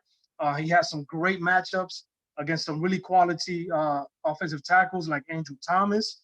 That matchup that they had this season was pretty fun to watch. Andrew Thomas had some good snaps on him, but Chasen was also able to get some pressure on Jake Fromm. Just quick twitch athlete. He's got some good size. Seems to have a nice, decent array of pass rushing moves that he can improve on. So his upside is major. So definitely a good pick for the Falcons here. Okay, so the next pick is the Dallas Cowboys and then the Miami Dolphins. The Miami Dolphins pick has already been submitted. So Vic, I'm going to give you the floor. You select for the Dallas Cowboys. Jerem, you give me your reaction. And then when it comes to me, I'll announce the Dolphins pick. All right, so I am getting the pick here from the Cowboy contingency. Like I said, they were upset Kinlaw was taken. They were also looking at Lamb and they were looking at Judy. So those guys are gone. So they're debating between two guys right now. Let me get the game, the pick. How much time we got on the clock? You got about 30 to 45 seconds, brother. We got to move. Okay. Because I got to be honest, man, the guy's doing a good job with the response time. Listen, you're right, dog. This has been the best pace all year that we've ever done. Okay. All right. So I guess the pick is in. It's a very interesting pick. I had to. We got here Jeffrey Holloman. Shout out to him if he's on board with us here. But shout out, man, because he's the one responding the most right now. We did talk about names earlier. So Kenneth Murray, linebacker, OSU. The contingency, the Cowboy contingency feels like with Leighton Vander Esch having some neck issues, the 4-3 for under Mike McCarthy and I forget the name of the defensive coordinator. The linebacker, the weak side linebacker, is an important position. So you got a good pick here with Kenneth Murray, in my opinion, Jerm. Kenneth Murray. Listen, you get Jalen in the middle. You get Leighton Vander Esch on the weak side. You put this kid on the strong side, or you could flip him. Kenneth Murray is a player who's going to be a very, very good addition to this Dallas defense. He gives you another element of speed. You like speed, you got it. He gives you another guy who's going to be able to have some very, very good snaps in the substitution package as well. He may actually take Leighton Vander Esch off the field, which may be in his best interest moving forward long term. Solid pick here by the Cowboys. I think what I will say to the Cowboys contingency is you could have taken Justin Herbert. Yeah, maybe. So Mike Nolan is the defensive coordinator for the Dallas Cowboys, fellas. Yeah. Moving on now to the Miami Dolphins at pick 18. At pick 18. See, Wow. one thing, people close to me will tell you that they have often told me, you know what, we should have listened to you. And it's not a brag, because sometimes people just have a better perspective on things from the outside looking in. If Miami listens to me in real life, they are primed to be in a great position right now. They're picking at 18, and both Tua and Justin Herbert are on the board. Wow. With the 18th overall pick, Colton Ferrari, shout out to Colton Ferrari. There is nobody who's a greater historian on 90s band boys music than Colton, from what I understand it. Man, my guy knows them all. Hey. He's larger than life. Shout out to Backstreet Boys. Yes, absolutely. With the 18th overall pick, Colton and Ty and the Miami Dolphins contingency select quarterback Justin Herbert. Out of Oregon. We are going to go to Vic because that is his favorite quarterback in this draft, Joe Burrow. Obviously, we don't have to talk about him. Give him a round of applause. We got his reaction to that. 30 seconds or less, fellas. What you got, Justin Herbert? Yeah, I'll try to keep it 30 seconds. Justin Herbert, you got to try. Good size, pause, 6'5", 6'6" quarterback there, 235. Has the ability to run. Has some good pocket ability, strong lower body. Okay, this kid is not easy to bring down, but also a very strong arm, knows how to use it from the ground up, drives his passes very well. This kid is a tremendous talent. Could easily have the best arm talent in this class outside of Jordan Love in terms of both strength and accuracy. He did a lot for that Oregon school. So, again, I love Justin Herbert, and he will be able to help the Dolphins. They got Andrew Thomas. He's got some good left tackle now. Let's see what they do next. Germ? Hey, man, to be honest with you, this is the pick that I'm really happy about, because you just take the best player available. You just fill two major slots that you needed for your football team. Yeah. Oh, yes. You got a tackle, you got a quarterback. Now we can come back and we can take a receiver. This is so beautiful. This is like. If it but it's gonna be more complicated come next week, right? Bro, this is a perfect scenario for Miami, is it not, Germ? What did I say that Miami? I said Miami and Cincinnati, both of them can use this plethora of picks because they can fill 2 or 3 good holes if they just draft right. All you got to do is draft right. If you draft right, the football gods is good to those who do what they're supposed to do. Definitely. That was Miami. 19th now. We are 19 with the Las Vegas Raiders. This is their second first-round pick. Now, last year, in my opinion, I felt they hit a home run. They had, or 3 home runs, really. They went back to back to back. They had 3 first-round picks, and in my opinion, I loved all 3. They went Pharrell, they went Josh Jacobs, and they went Jonathan Abram. Now, obviously, Jonathan Abram, unfortunately, was injured this year, but all 3 of those guys are going to contribute very well for this football team for the next several years. They got Henry Ruggs at 12, another good choice. And at 19, here's the thing that I want to say about this pick. When we do our top 125, I love to see guys choose their own player regardless of where we have them ranked. And that's certainly here what April and Victor Mino, Oman Raktiv, and Raktiv Manu chose to do.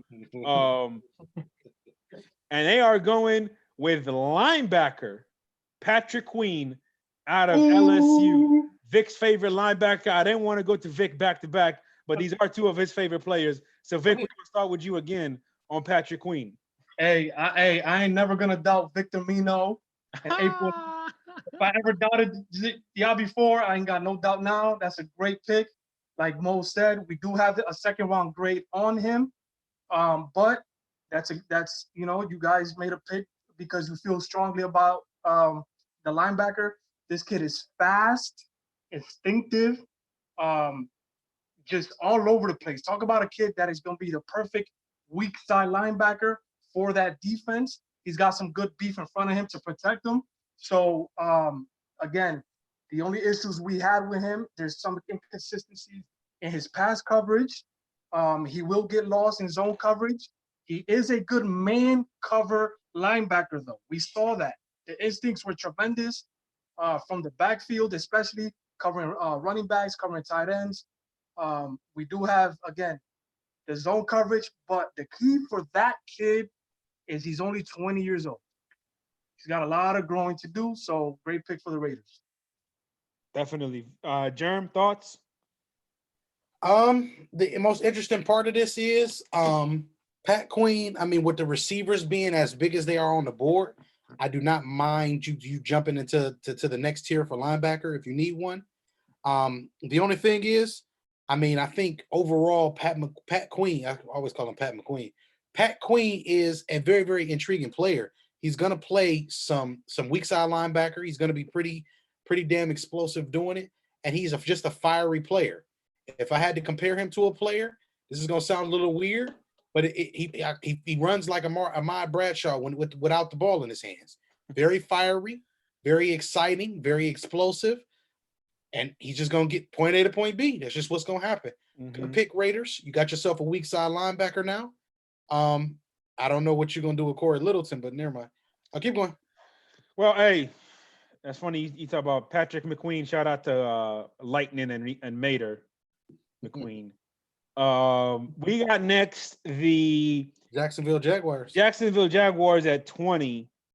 And this is the first time we have come across a pick, and we have not had the pick come in yet. I'm seeing Dion was active 26 minutes ago. So we're going to give about 30 seconds for Vic to come back on and hopefully Dion to show up and make his selection. But, Jerm, can we see that board real quick, brother? I'll do it again for you guys.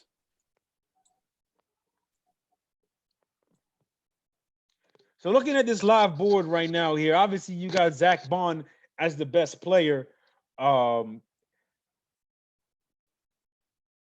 You still got AJ Espinoza. You still got a lot of receivers on this board. You got CJ Henderson, who a lot of people there's chatters about this kid possibly going in the top 10 in real life. And then right under him, Grant Delpit, the safety out of LSU. He's our 9th ranked player right now on the board. In my opinion, I think this is one of those safeties that is perfect for today's NFL. I think he's going to provide a lot of value in today's NFL, no matter where he goes. And I certainly think right now, from 20 on up, he is definitely considered a value pick, in my opinion. And obviously, anytime you can get somebody to go after the quarterback with the caliber of potential that Zach Bond and AJ Espinoza have, you're certainly looking at a great value pick. Remember, a few years ago, Chandler Jones went around this time. I think at around 23, 24, or maybe even it was 26. So anytime you can get somebody of this caliber, of this potential at getting the quarterback, certainly some value. Absolutely. And Mo, let me just add something else to this.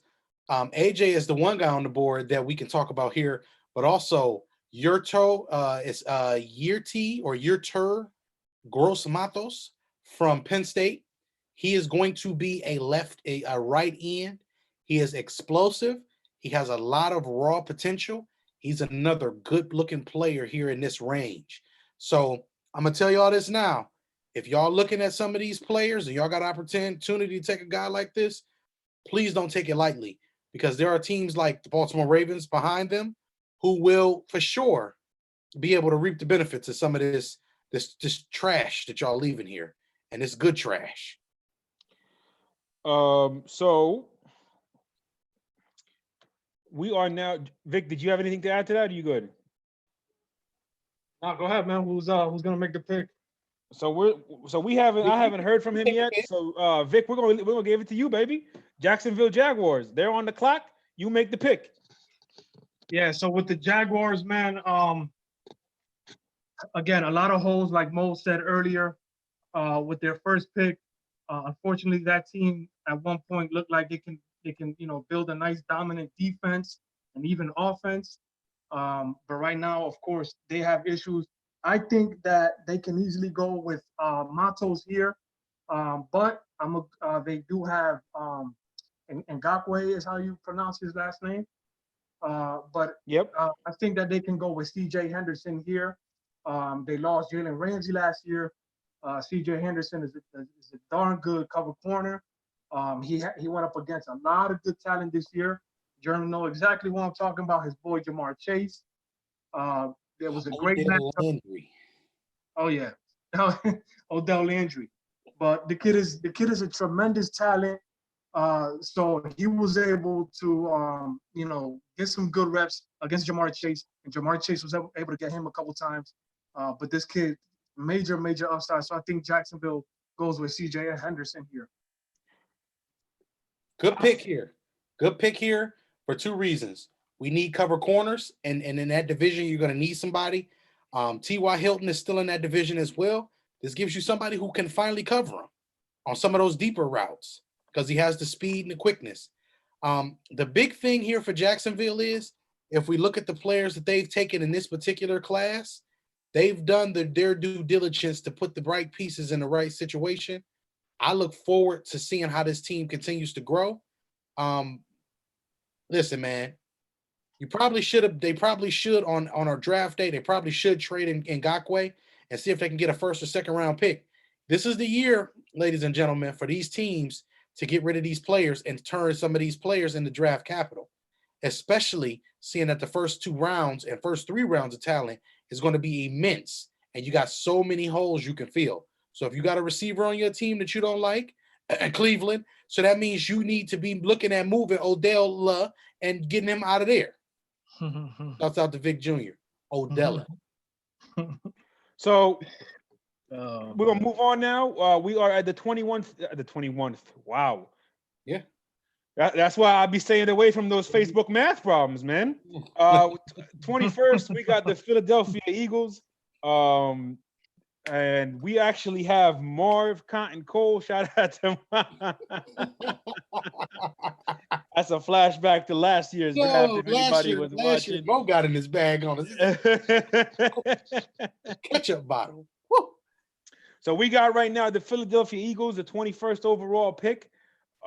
We know they need to get some sort of additional help for Carson Wentz, GOAT Jr., as I'll call him. Last year, what he did with that cast that he had towards the end of the season was absolutely incredible. Just speaks to the talent that I believe he is, and that the rest of the crew here at Views 2022 believes him to be as well.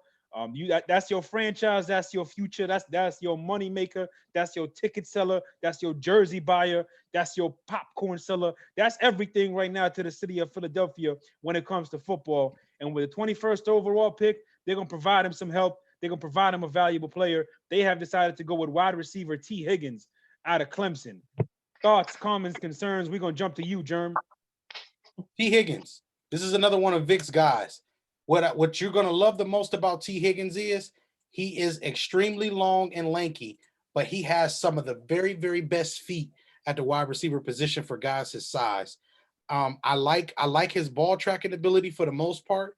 Sometimes with T. Higgins, the big thing is he is going to have a little bit of a learning curve at the next level, but his learning curve is just going to be with hand positioning and learning how to use his hands a little bit better.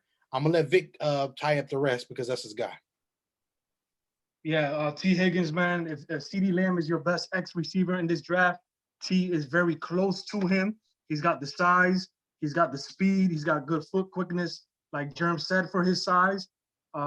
He will split end, but he's also been, and one thing that I've been impressed with this draft is how many of these kids, even though if they're not from Alabama, how many of these kids run some good routes.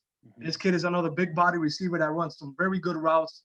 He can only get better from here with that aspect of the position. The learning curve will be a little bit higher for him as he has some things to clean up. But like Jerm and Mo said, Carson Wentz, man, he should be able to help him out and get better and finally have themselves a true number one receiver that can play the X. Moving on now, number 22. Shout out to Views 2022. We got the Minnesota Vikings picking here at 22. Obviously, the Minnesota Vikings, they acquired this pick by trading away Stephon Diggs. Now, we've talked about this for a while. Same way we thought that Antonio Brown should have been traded in order to keep Le'Veon Bell. In my humble opinion, I felt that they should have traded away Adam Thielen and made Stephon Diggs the franchise wide receiver. They obviously saw it differently. I can't blame them. Thielen is probably the better player. He actually is the better player. But just in my opinion, the value of wide receivers, there isn't much of a difference in terms of value between Stephon Diggs and Adam Thielen, if any. And when it comes to locker room, I personally prefer Stephon Diggs, just my opinion. I thought the Buffalo Bills made a horrible, horrible, horrible decision to trade away their first pick of the draft for a wide receiver, for a quarterback who's probably not going to be able to get it to him outside of anything more than 10 to 15 yards. So I don't like this trade whatsoever, but it sets up Minnesota to make a very, very valuable pick here. They can go beef on either side of the football. They can go anywhere on defense. They can go corner. There's a lot that they can go here. 30 seconds or less, Germ. Where do you think Minnesota would go here? The pick is in, but just let me know I'm here. just going to say this now. As we see here, I'm sorry to say this. With this particular football team, with the Vikings being where they are right now, the Vikings don't need to be focused on anything other than beef. Because you got a quarterback that you paying guaranteed money to, but you can't guarantee that you can protect them. So I'm gonna need for y'all to get these guarantees together. I say that we reach right there to the 13th player and we take Mr. Austin Jackson from USC. That would be my pick if I was these guys, but you know, everybody ain't Germ. Vic, what you think here? Yeah, the pick is actually in, but I am vetoing the pick. And we're gonna see, he coming with something else. I'm vetoing the pick. He took I ain't even gonna say it, but I'm vetoing the pick because he clearly misread something. Vic, who do you think they should go here? Yo, that shit just threw me off, yo. I thought we was making a pick. No, I'm gonna announce the pick. Don't worry. Yeah, no. So I mean, like Jerm said, I mean, they gotta get some beef. Austin Jackson is either the next guy on the board in terms of the offensive line. Yeah, pretty much. Him is Caesar, and then we start getting into some of those. Okay, the pick is in. The pick is in. Yeah, so Austin Jackson would be a nice pick for them here. Of course, they can trade back, but go ahead, Mo. So with where we at here? The 22nd pick. Okay, with the 22nd pick of the NFL draft, the Minnesota Vikings will take Brandon Ayuk, wide receiver out of Arizona State. I guess they want to find the replacement for Stephon Diggs. The player I vetoed was Jalen Johnson, who's ranked 1,039th on my personal board. but they're taking Brandon Ayuk, wide receiver out of Arizona State. N'Keal Harry was taken in the first round last year. So shout out to Herm Edwards. Got a couple first rounders back to back. Fellas, thoughts, comments, concerns on this? Real quick, Brandon Ayuk, man, he's gonna be a very, very intriguing player at the next level. He's one of those 5'11" guys that's 200 plus pounds, and that makes it really, really intriguing. He is the better receiver out of the two between him and N'Keal Harry, even though there are two separate players. Vic hates when I say that. Mo had a revelation the other day that we ain't even gonna say on live TV, but you know what? Vic, we're gonna just let you have the rest, bro. Hey man, listen, like you said, two different players. I do like Henry. He did go earlier than I expected. But like I told the guys, the Patriots picked him at 32, knowing that he would probably not be available in the back end of the second round. But I mean, Brandon is an impressive player. This is another kid. I have a comparison for him. I think that Robert Woods is a good comparison for him. These are guys that they're not going to dominate at the X position, right, the outside, but they can play some Z. They can play some slot. They catch the ball. They run after the catch very well. Brandon also provides value as a kick returner. So you're going to see that ability. He's got great vision, strong lower body where he's not easy to bring down. So again, for the Vikings, this is a nice pick. Brandon Ayuk, Minnesota. Oh no, sorry, Arizona State. To Minnesota. So listen, next on the board is the New England Patriots. Wait, Jeremy, you good, right? Yeah. Okay. Next on the board is the New England Patriots. Usually the New England Patriots war room is over full. I mean, last year there was about 13 people in the Patriots contingency war room. This year, I can't find nobody, not even my damn self. So I guess by default, I got to pick for Bill Belichick and the New England Patriots. Wow, everybody's that upset? And with the 23rd overall pick in the 2020 NFL Draft, the New England Patriots are going to take, in my humble opinion,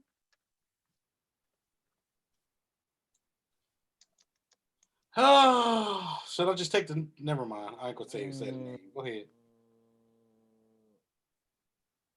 Take two. No, I'm not gonna take two. I'm gonna go with.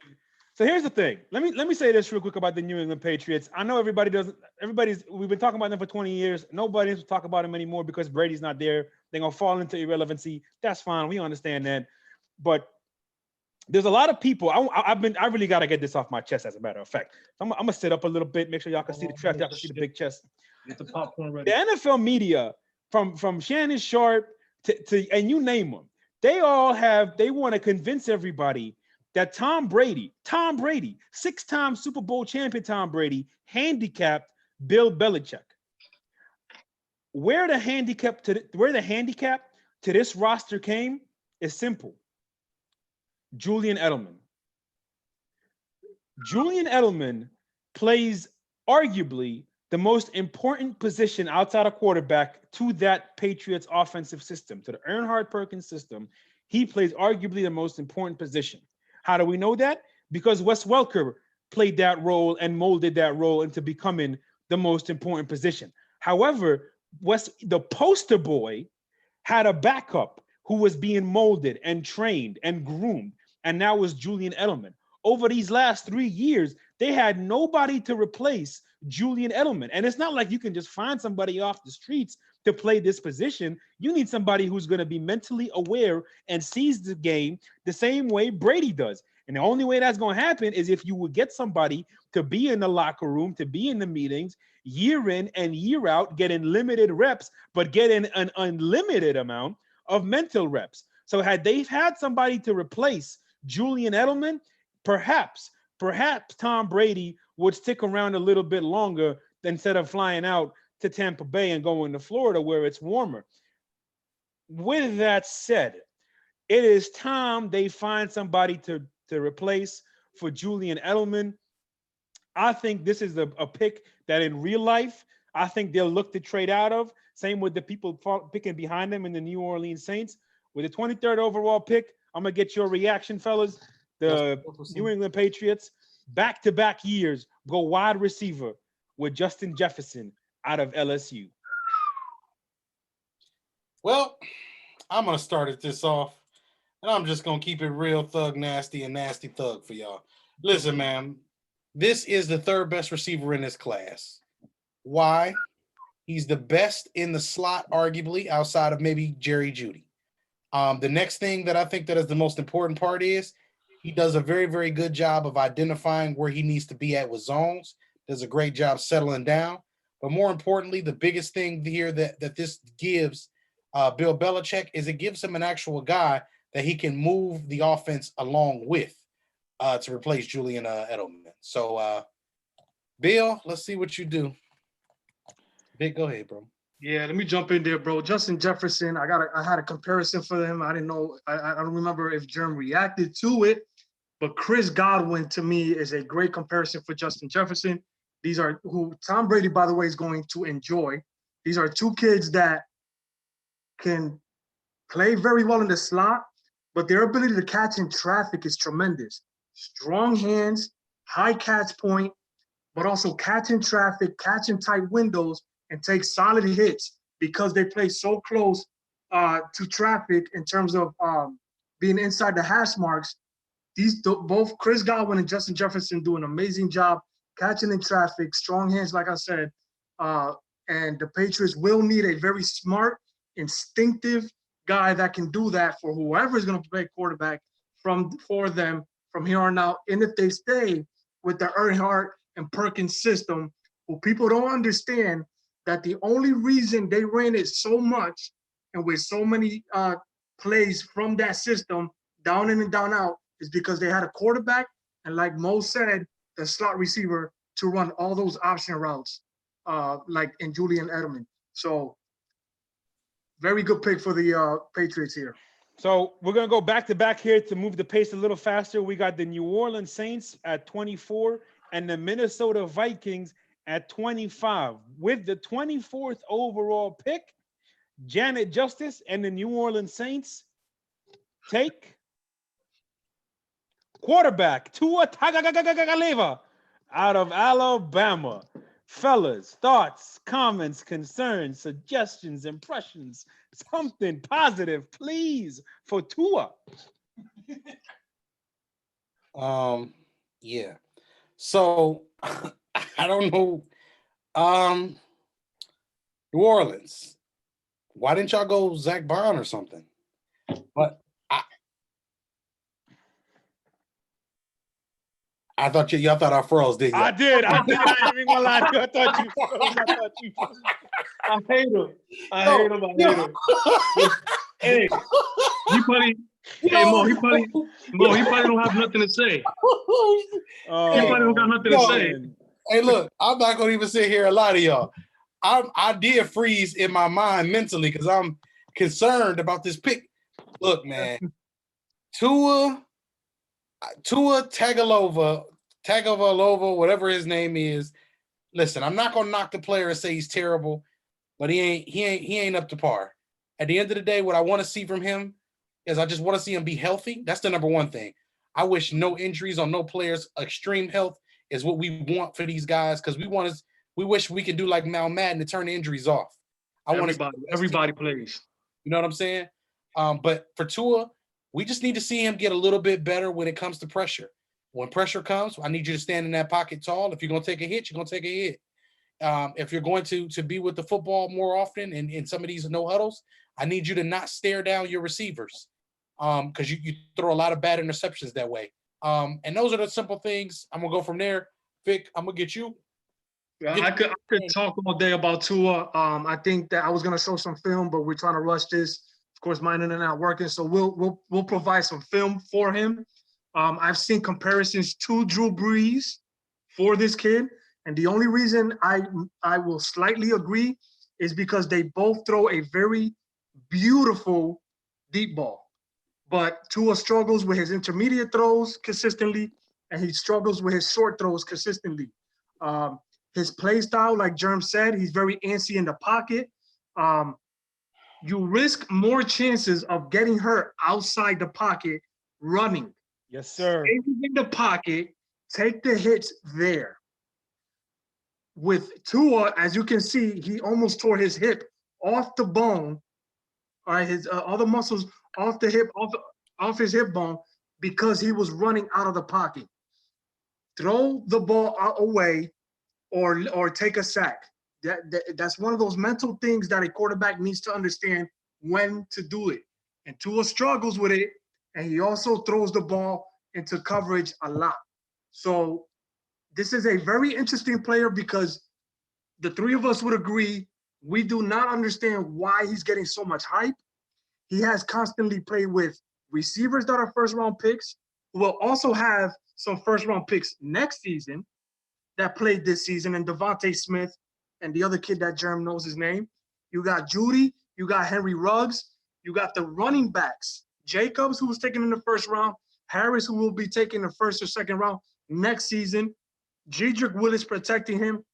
He has had a ridiculous amount of first-round talent to come, and play in Alabama, and they've created a lot of opportunities for his numbers to be bigger than what they should be. So imagine Tua going from that talent that he had in Alabama to then going to the Dolphins at 5. How is that going to work out for him? So, again, listen, if we're wrong, I am more than happy to say I'm wrong about Tua, but I do not see an elite quarterback that will take his team to a Super Bowl like you got in Mahomes, like you got in Brady, like you got in Rodgers, like you got in Breeze, right? And Carson Wentz. So, in my opinion, let me just I'm getting the Dolphins pick at 26, and I already have the Vikings pick at 25. But in my opinion, when it comes to Tua, we gave him a first-round grade out of respect to the position and respect to his potential. Yes. And we need to make that perfectly clear, because had I been in a position to be a general manager and I was in need of a quarterback, I would honestly, this is just my honest opinion, I would walk into our war room and tell our scouts and everybody on board, listen, if we need a quarterback, we're either taking Love, Herbert, or Burrow. And that's it. In my humble opinion, if I was drafting for a quarterback this year, I just simply wouldn't want to take him for all the reasons the guys highlighted. And I just don't believe he can transition into the NFL, particularly to make throws with good velocity and also to move on and from his first read and progress and see the field. Moving on now to the 25th overall pick. We're going to get these last couple picks moving on quick. With the 25th pick, the Minnesota Vikings, this is their second first-round pick this year. They took wide receiver Brandon Ayuk out of Arizona State. Here, they are going to be taking, let me just verify this is what he did. They are taking AJ Espinoza, defensive end out of Iowa, right? Mm-hmm. Okay. Did he get announced already? No. Okay. AJ Espinoza, defensive end out of Iowa. I scratched him out prematurely there then. AJ Espinoza. Vic, quick thoughts there on Espinoza. I know that's a guy that you like a lot. Yeah, real quick, man. This guy's more of a strong side defensive end. You'll see him lined up on the left side of the defense for the most part. He can also play some interior defensive line. Very strong player. He'll provide a decent pass rush. I say 8 to 10 sacks a season is his upside. But very, very good in the running game. That's why he's a strong side defensive end. He'll line up against a stronger right tackle. He'll line up against the tight ends and stuff like that, where they'll both will be double teaming him and running situations. But he is very good at setting the edge, kind of like what you see with DeMarcus Lawrence in Dallas and Calais Campbell and guys like that. That's kind of like what Espinosa kind of falls into. Absolutely. Next pick is the Miami Dolphins at 26. Is the pick in? The pick is indeed in. Do you know it, Jeremy? I think you're clapping because you know it. The Miami Dolphins are taking Zach Bond, outside linebacker out of Wisconsin. Germ, thoughts, comments, concerns, reaction to that pick, sir? Quarterback, protect the quarterback, get the quarterback. Amen. Quarterback, protect the quarterback, get the quarterback. Say it We got our again. quarterback with Herbert. We got our protection with Andrew Thomas, and now we're gonna go get other quarterbacks with Zach Bond. Period, point blank. Best edge rusher from the outside 34 linebacker position. I think he can play the strong side or the weak side. I think he excels with being very, very quick in space, especially to the flats and getting back to the line of scrimmage or around the play and wherever the play is. Zach Bond is one of my favorite players out of this class altogether. I just don't have much else I need to say. Zach Bond is going to a franchise that could obviously use his abilities, but more importantly, it at least gives you another guy who can rush the passer on those crucial downs. So Germ, can you give us the board update right there as we're waiting for the Absolutely. Seattle Seahawks to pick at 27? And as you guys can see, we got all of the big name players for the most part off the board. We got some safeties here for some teams. And it may be that time we start to look at some of these other second round players. yeah, I mean, 'Cause I know receivers are not always necessarily needed in these situations. I mean, if you ask me, there's really a lot of value on this board. There's a lot of players that I like out of this draft. But to me, right here, if you look at our board, there's a lot of first round worthy guys 1 through 14, and we're at pick 27. So that lets you know that this draft has some really good players at the top, and then it just starts trickling down to a lot of guys who are really just ice cream. We are still waiting for the Seattle Seahawks to make their pick. The good thing about it is that AJ Myers is here. I see him on Messenger. We're interacting. The pick should be coming in anytime soon. It is he. I see him typing. And Real quick, Mo, Go on. while you're getting that, so that people understand, when you see first round grades, there's 32 picks in the first round. But if you see situations where there might be 18 first round picks or 26 that I think we gave this year first round grades, what that means is that we feel those guys are close to perfect than the other players after that. So 1, 2, meaning that they have first round talent, but they might have some things that are kind of, lesser talent. So they'll be great given a second round grade. Like I said, there's 1, 2, then there's 2 and things like that. So just because there's 32 picks doesn't mean there's 32 first round grades on these teams' boards. the pick is in for the Seattle Seahawks. Pete Carroll and AJ Myers. They are taking defensive end Yetur Gross-Matos out of Penn State. 30 seconds or less, fellas. Thoughts, comments, reactions. That was one of Germ's favorite guys right there. Yes, I like this pick for 2 reasons. We always need guys to rush the passer. Pete needs to get back to getting to those quarterbacks, and this is something that we need to do. You got your quarterback with Russ. Now we need to make sure that we protect them, but we got to make sure we also can get the other guys. We don't know if Clowney is going to be coming back, so guess what? This is what we got to do. This is the consolation prize. Gross-Matos is a explosive athlete off the edge, natural bend. Natural bend just means that he has the explosiveness to be able to contort his body and get up under a tackle's arms and be able to not lose much when it comes to his speed and his agility. And he will be able to put a lot of pressure on quarterbacks in that NFC division. And I'm good. I'm happy with this pick right here. Shout out to the Baltimore Ravens contingency here. Shout out to my guy Dennis King. My guy Dennis King lost his grandfather today. Oh, I did not know that. I want you guys to shoot out some prayers for my guy. He lost his grandfather today. Absolutely. So Baltimore Ravens contingency, please get this pick right. For his sake. If he's still around, he'll shoot me a message or shoot you a message. Yeah, I'm waiting on him, man. I'm waiting on him. You see Tanya in the comment section. Oh, go ahead. One of our biggest supporters, bro. So Dennis knows that he could hit us up at any time if he needs to talk about something. Definitely. So, definitely. Prayers up to him. Definitely. Real quick about Matos, man. Like Germ said, he's got great bend. For a kid that is 6'5", with very long arms. He can get around the edge very, very beautifully. Again, we got guys like Miles Garrett, who's able to do that at that size. He's young, and this kid, he has a lot of work to do and stuff in terms of run defense and things like that. But this is a really good kid that can provide a pass rush if he finds a coach that can get the best out of him. So we are waiting. I'm talking to Dennis now, and he's about to make his pick.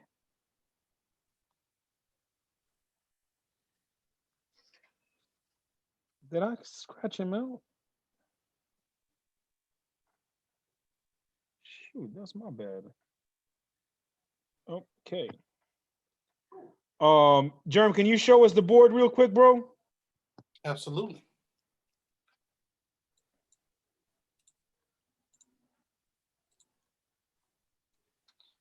We got Jonathan Taylor at the top.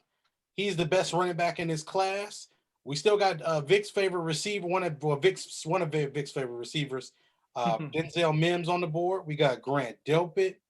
One of my favorite guys also in this class is Ashton Davis from Cal. He's going to play some free safety for you. Xavier McKinney is another solid player here. Baltimore is in a situation where they could use pretty much everybody on this board. That's a safety. I don't see much value for Baltimore outside of probably the safeties here, maybe the defensive line if they want to just continue to stack up on beef. And if they want to guard, if you want to replace Marshall Yonder, there's some guys up here to replace him as well. Yeah, that's what I was gonna say. Who was that last one you mentioned, Germ? What you mean? The last name you said. I said Gross Matos or something like that. Well, he's gone, bro. I know, but no, I was no. Okay. I'm thinking the pick. I'm sorry. Oh, okay. I'm thinking the pick that you just said. But no, okay. The last guy I mentioned was I think it was one of the safeties. Because I didn't mention I just said lineman. I just mentioned he was talking about Davis and Delpit. Okay. All right, the pick is coming in now.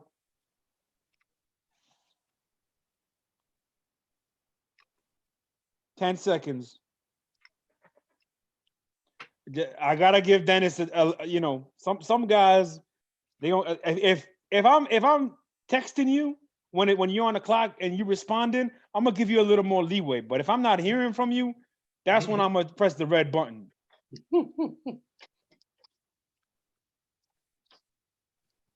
See, like Germ said, I think Cesar Ruiz would be a good addition to that offensive line. Continue to give Lamar Jackson some protection that he's gonna need. Bredesen Matu from Fresno State, one of my favorite guards. Pick is in.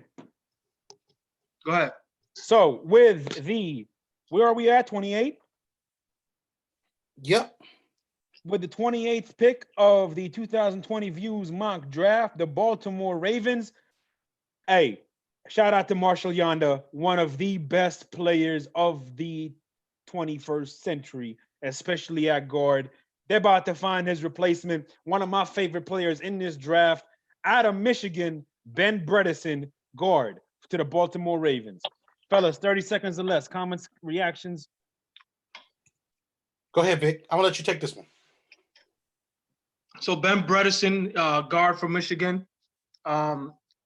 Between him and Cesar Ruiz, the center, very, very impressive interior offensive lineman right there. So that's some really good beef. This kid is more finesse than he is a mauler. Very technically sound, great footwork. So he will be a great addition for that right guard spot for the Ravens. Definitely, and we know how much that team needs beef. Germ, thoughts, comments? Not how much they need it as in they are in need of it, but because of the limitations of their quarterback, they definitely need to make sure that they have some filet mignon and not some hamburger helpers over there. Germ? Well, the big thing here with a pick like this is this pick right here gives them versatility on the offensive line. Because now, Bozeman who's a little bit bigger, can slide over to right guard. And that's probably his more natural position. and then you get a guy by the name of Ben Bredesen who can slide in and play the left guard position, which is more of his natural position, and it balances out your offensive line. So now your offensive line is going to be a lot better. I think overall, I think the big key here is Baltimore just needs to add at the key positions, and that is going to be protect the quarterback and get the quarterback. That's what they need to focus on. I think they could also use the quarterback, but that's just me being honest. All right, so moving on now. The pick is in. Vic, anything you wanted to add, fellas? Y'all good there, No, right? I was just gonna say I would have taken the Fresno kid, but we'll get to him. Definitely. So next up is the Tennessee Titans. And the Tennessee Titans, as we know, were one game away from reaching the Super Bowl. And really, you look at this football team, fellas, there's not too many flaws on paper. So what do you do when you are picking at 28 and you need to find value and you need to really draft somebody who can contribute to your team in the future? Some people got rid of a guy named Jeffrey Simmons. We got a guy named Jeffrey Simmons. You took 2 years ago, and you just got rid of Casey to Denver for some peanuts. So we got to replace Jarrell Casey, if you ask me. Fair. Vic, quick thoughts there. Yeah, I mean, same thing. If they could keep adding to that defense, the offense is pretty much set for now. Just keep adding to that defense, especially the defensive line. Shout out to the Tennessee Titans crew, mainly Gerard Allegau and Andrew Hughes. That Titans war room, as always, the most organized war room out of all the war rooms. It's up there. In my opinion, they probably are the most organized year in and year out. Mm-hmm. This year, it was just them two. We couldn't get Brodna, and Jason Coleman took another team and some other guys. You know, this quarantine, even though people are home, not everybody's available with what's going on right now. We certainly understand that. With the 29th pick of the 2020 mock draft. So, okay, basically we got these next 3 picks coming up. So we're going to go through these next 3 fast, and then we're going to select ourselves for the Kansas City Chiefs. With the 29th overall pick, the Tennessee Titans draft running back Jonathan Taylor. Running back Jonathan Taylor out of Wisconsin. In my opinion, some people might not like this pick. Some people might disagree with this pick. I actually like this pick. Why? Because you're getting the best running back in the draft. You're getting a power running back, and you're getting somebody who's going to be ready to play in the power run scheme in about a year or two for about $12 million less than what Derrick Henry, no can't see an ass, is going to be wanting next year. So let's just be real here, fellas. We talk constantly about Derrick Henry's vision and about running backs' values. And I think if they actually do make this pick in real life, this is a great way of lowering the value and the price tag of a power running back for your football team, which has been the anchor and the pillar for your success over the last 20-odd years, leading back to 1999. Vic, we're going to start with you. What is your thoughts on this pick? Hey, man, listen, like you said, there's not much that they need to add to that roster. If they can stack up at a position like that and have somebody in the future for the next 6 to 7 years, hey, by all means, they can do it. This kid at 4.39 speed right here. He's a 3-down back. He can catch and he can pass block. I think that he has great vision, great quickness, great feet within short areas, very tight areas. So, I mean, you guys know how I feel about Derrick Henry. At times he needs a runway type of lane to run through. So he's physical, but he's kind of limited in some of his game, and Jonathan Taylor would be able to give them more to work with. Jonathan Taylor is my favorite back out of this class for everything Vic just highlighted. But the most important part of all of this is he gives you the flexibility for you to be able to utilize him better in the screen game than you could with Derrick Henry. And I just think overall, man, this pick really clears up a lot of salary cap room for you. You don't have to pay this guy all this ridiculous money because you just got the best young back in this class who may not be as big, but he is faster and he is strong and going to be a lot similar with better vision. So good job here, Tennessee.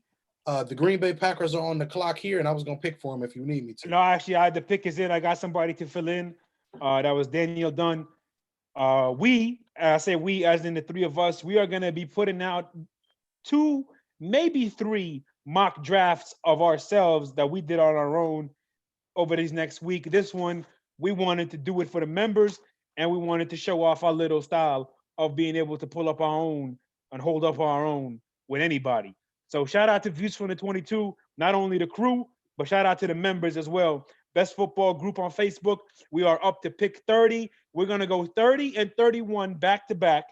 And I'm going to go with, because I know the players, I'm going to go with Vic's reactions to number 30, Packers. And I'm going to go with Germ's reaction to number 31, 49ers. With the 30th overall pick, the Green Bay Packers take Denzel Mims, wide receiver out of Baylor. And with the 31st overall pick, the San Francisco 49ers take safety. First safety. Grant Delpit. Grant Delpit out of LSU. Vic, give me your thoughts on Denzel Mims to the Packers. Hey, I mean, I guess I just, you guys made me just realize how many receivers are my favorites in this class. The way Germ is pointing them at me, but Denzel Mims, man, another very nice physical X receiver on the outside. They do have a really good one in Devontae Adams, but that will allow Devontae Adams to be able to move around again from that Z position, where he'll be able to go in motion, play some slot like he does already anyway. Great route runner. He will be able to teach Denzel Mims how to maximize his route running. This is a kid that played in the Baylor system, which they're not asked to run a lot of different routes, but the routes that he does run, he runs them sharply, but he also does a good job keeping his body in front of the DBs and making some really nice catches, especially in the red zone. So that can definitely help Aaron Rodgers get him another weapon by having Denzel Mims and Devontae Adams in the outside. Great breakdown. Germ, thoughts on Grant Delpit, safety out of LSU to San Francisco? Well, it just gives you another guy that does something, a bigger player than what Jimmy Ward is. So now Jimmy Ward can exclusively move to the slot, cover some of those quicker players and those type of things. And now you got another guy who can play a little bit more single high, a guy who can play a little bit of every role in the actual defense. He can be the star, he can be the hero, can be a lot of different things. So you just got yourself a versatile player to add to the secondary. He's also 6'3". He's also very lanky. So this should be very interesting. He has pretty good range. So San Francisco just got themselves another solid pick. Yeah, I mean, in my opinion, now you put Jaquiz Tart, who's a limited player, into a much more of his limited role rather than having him interchange. And like you said, now with Ward, with Jimmy Ward, and now with Okudah, you add Delpit into this mix with the smartest corner to ever play.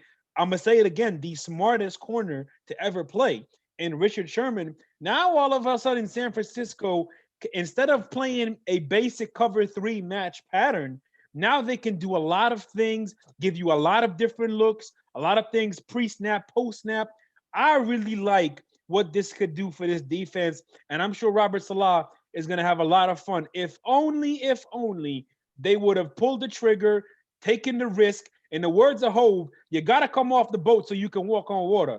They should have kicked Jimmy off the boat and brought the hometown kid back to San Francisco to finish off his career, and San Francisco would be legitimate Super Bowl contenders. But as D-Bay Samuel will tell you, and as Emmanuel Sanders will tell you, Jimmy might not be that guy. He just might not be. We're gonna wait and see. Vic, we're gonna wait and see, brother. You ain't gotta tighten me away. You ain't got some negativity. All I'm telling you is he was top 12 last year. Excuse me. I'm choking just like Jimmy did in Hard Rock Stadium. He was top 12 last year, but we know the name of the game, baby, is consistency, and we just don't know if he can do that. Finished. Get out that ketchup bottle. Yes, sir. Yes, sir. So, speaking of Super Bowl, speaking of champions, shout out to the Kansas City Chiefs. Shout out to Patrick Mahomes. Shout out to Andy Reid. Shout out to Honey Badger. Shout out to everybody part of that organization. A great organization, a great coach, and a quarterback that when it's all said and done just might be on there as the Mount Rushmore of quarterbacks with the way he plays. We have reached the last pick of the draft. A special shout out to everybody who's still watching, everybody who's participated. The guys are communicated with every GM throughout these last 2.5 hours. They've all been great. They've all communicated. They've all knew who he wanted. They all did their research. Shout out to you, fellas, Vic, Germ, with the 32nd overall pick. Germ So True and Patrick Mahomey. Take. Well, this is what is interesting about this. They could use a lot of different things, but you know what we're going to do? If you getting ready to pay a man $45 million. You getting ready to pay a man $40 million, you better protect the franchise. With the 32nd pick in the 2020 draft, the Kansas City Chiefs select. Wait, hold on, what's that? Oh, I know who you're gonna say. You better say it before I say it for you.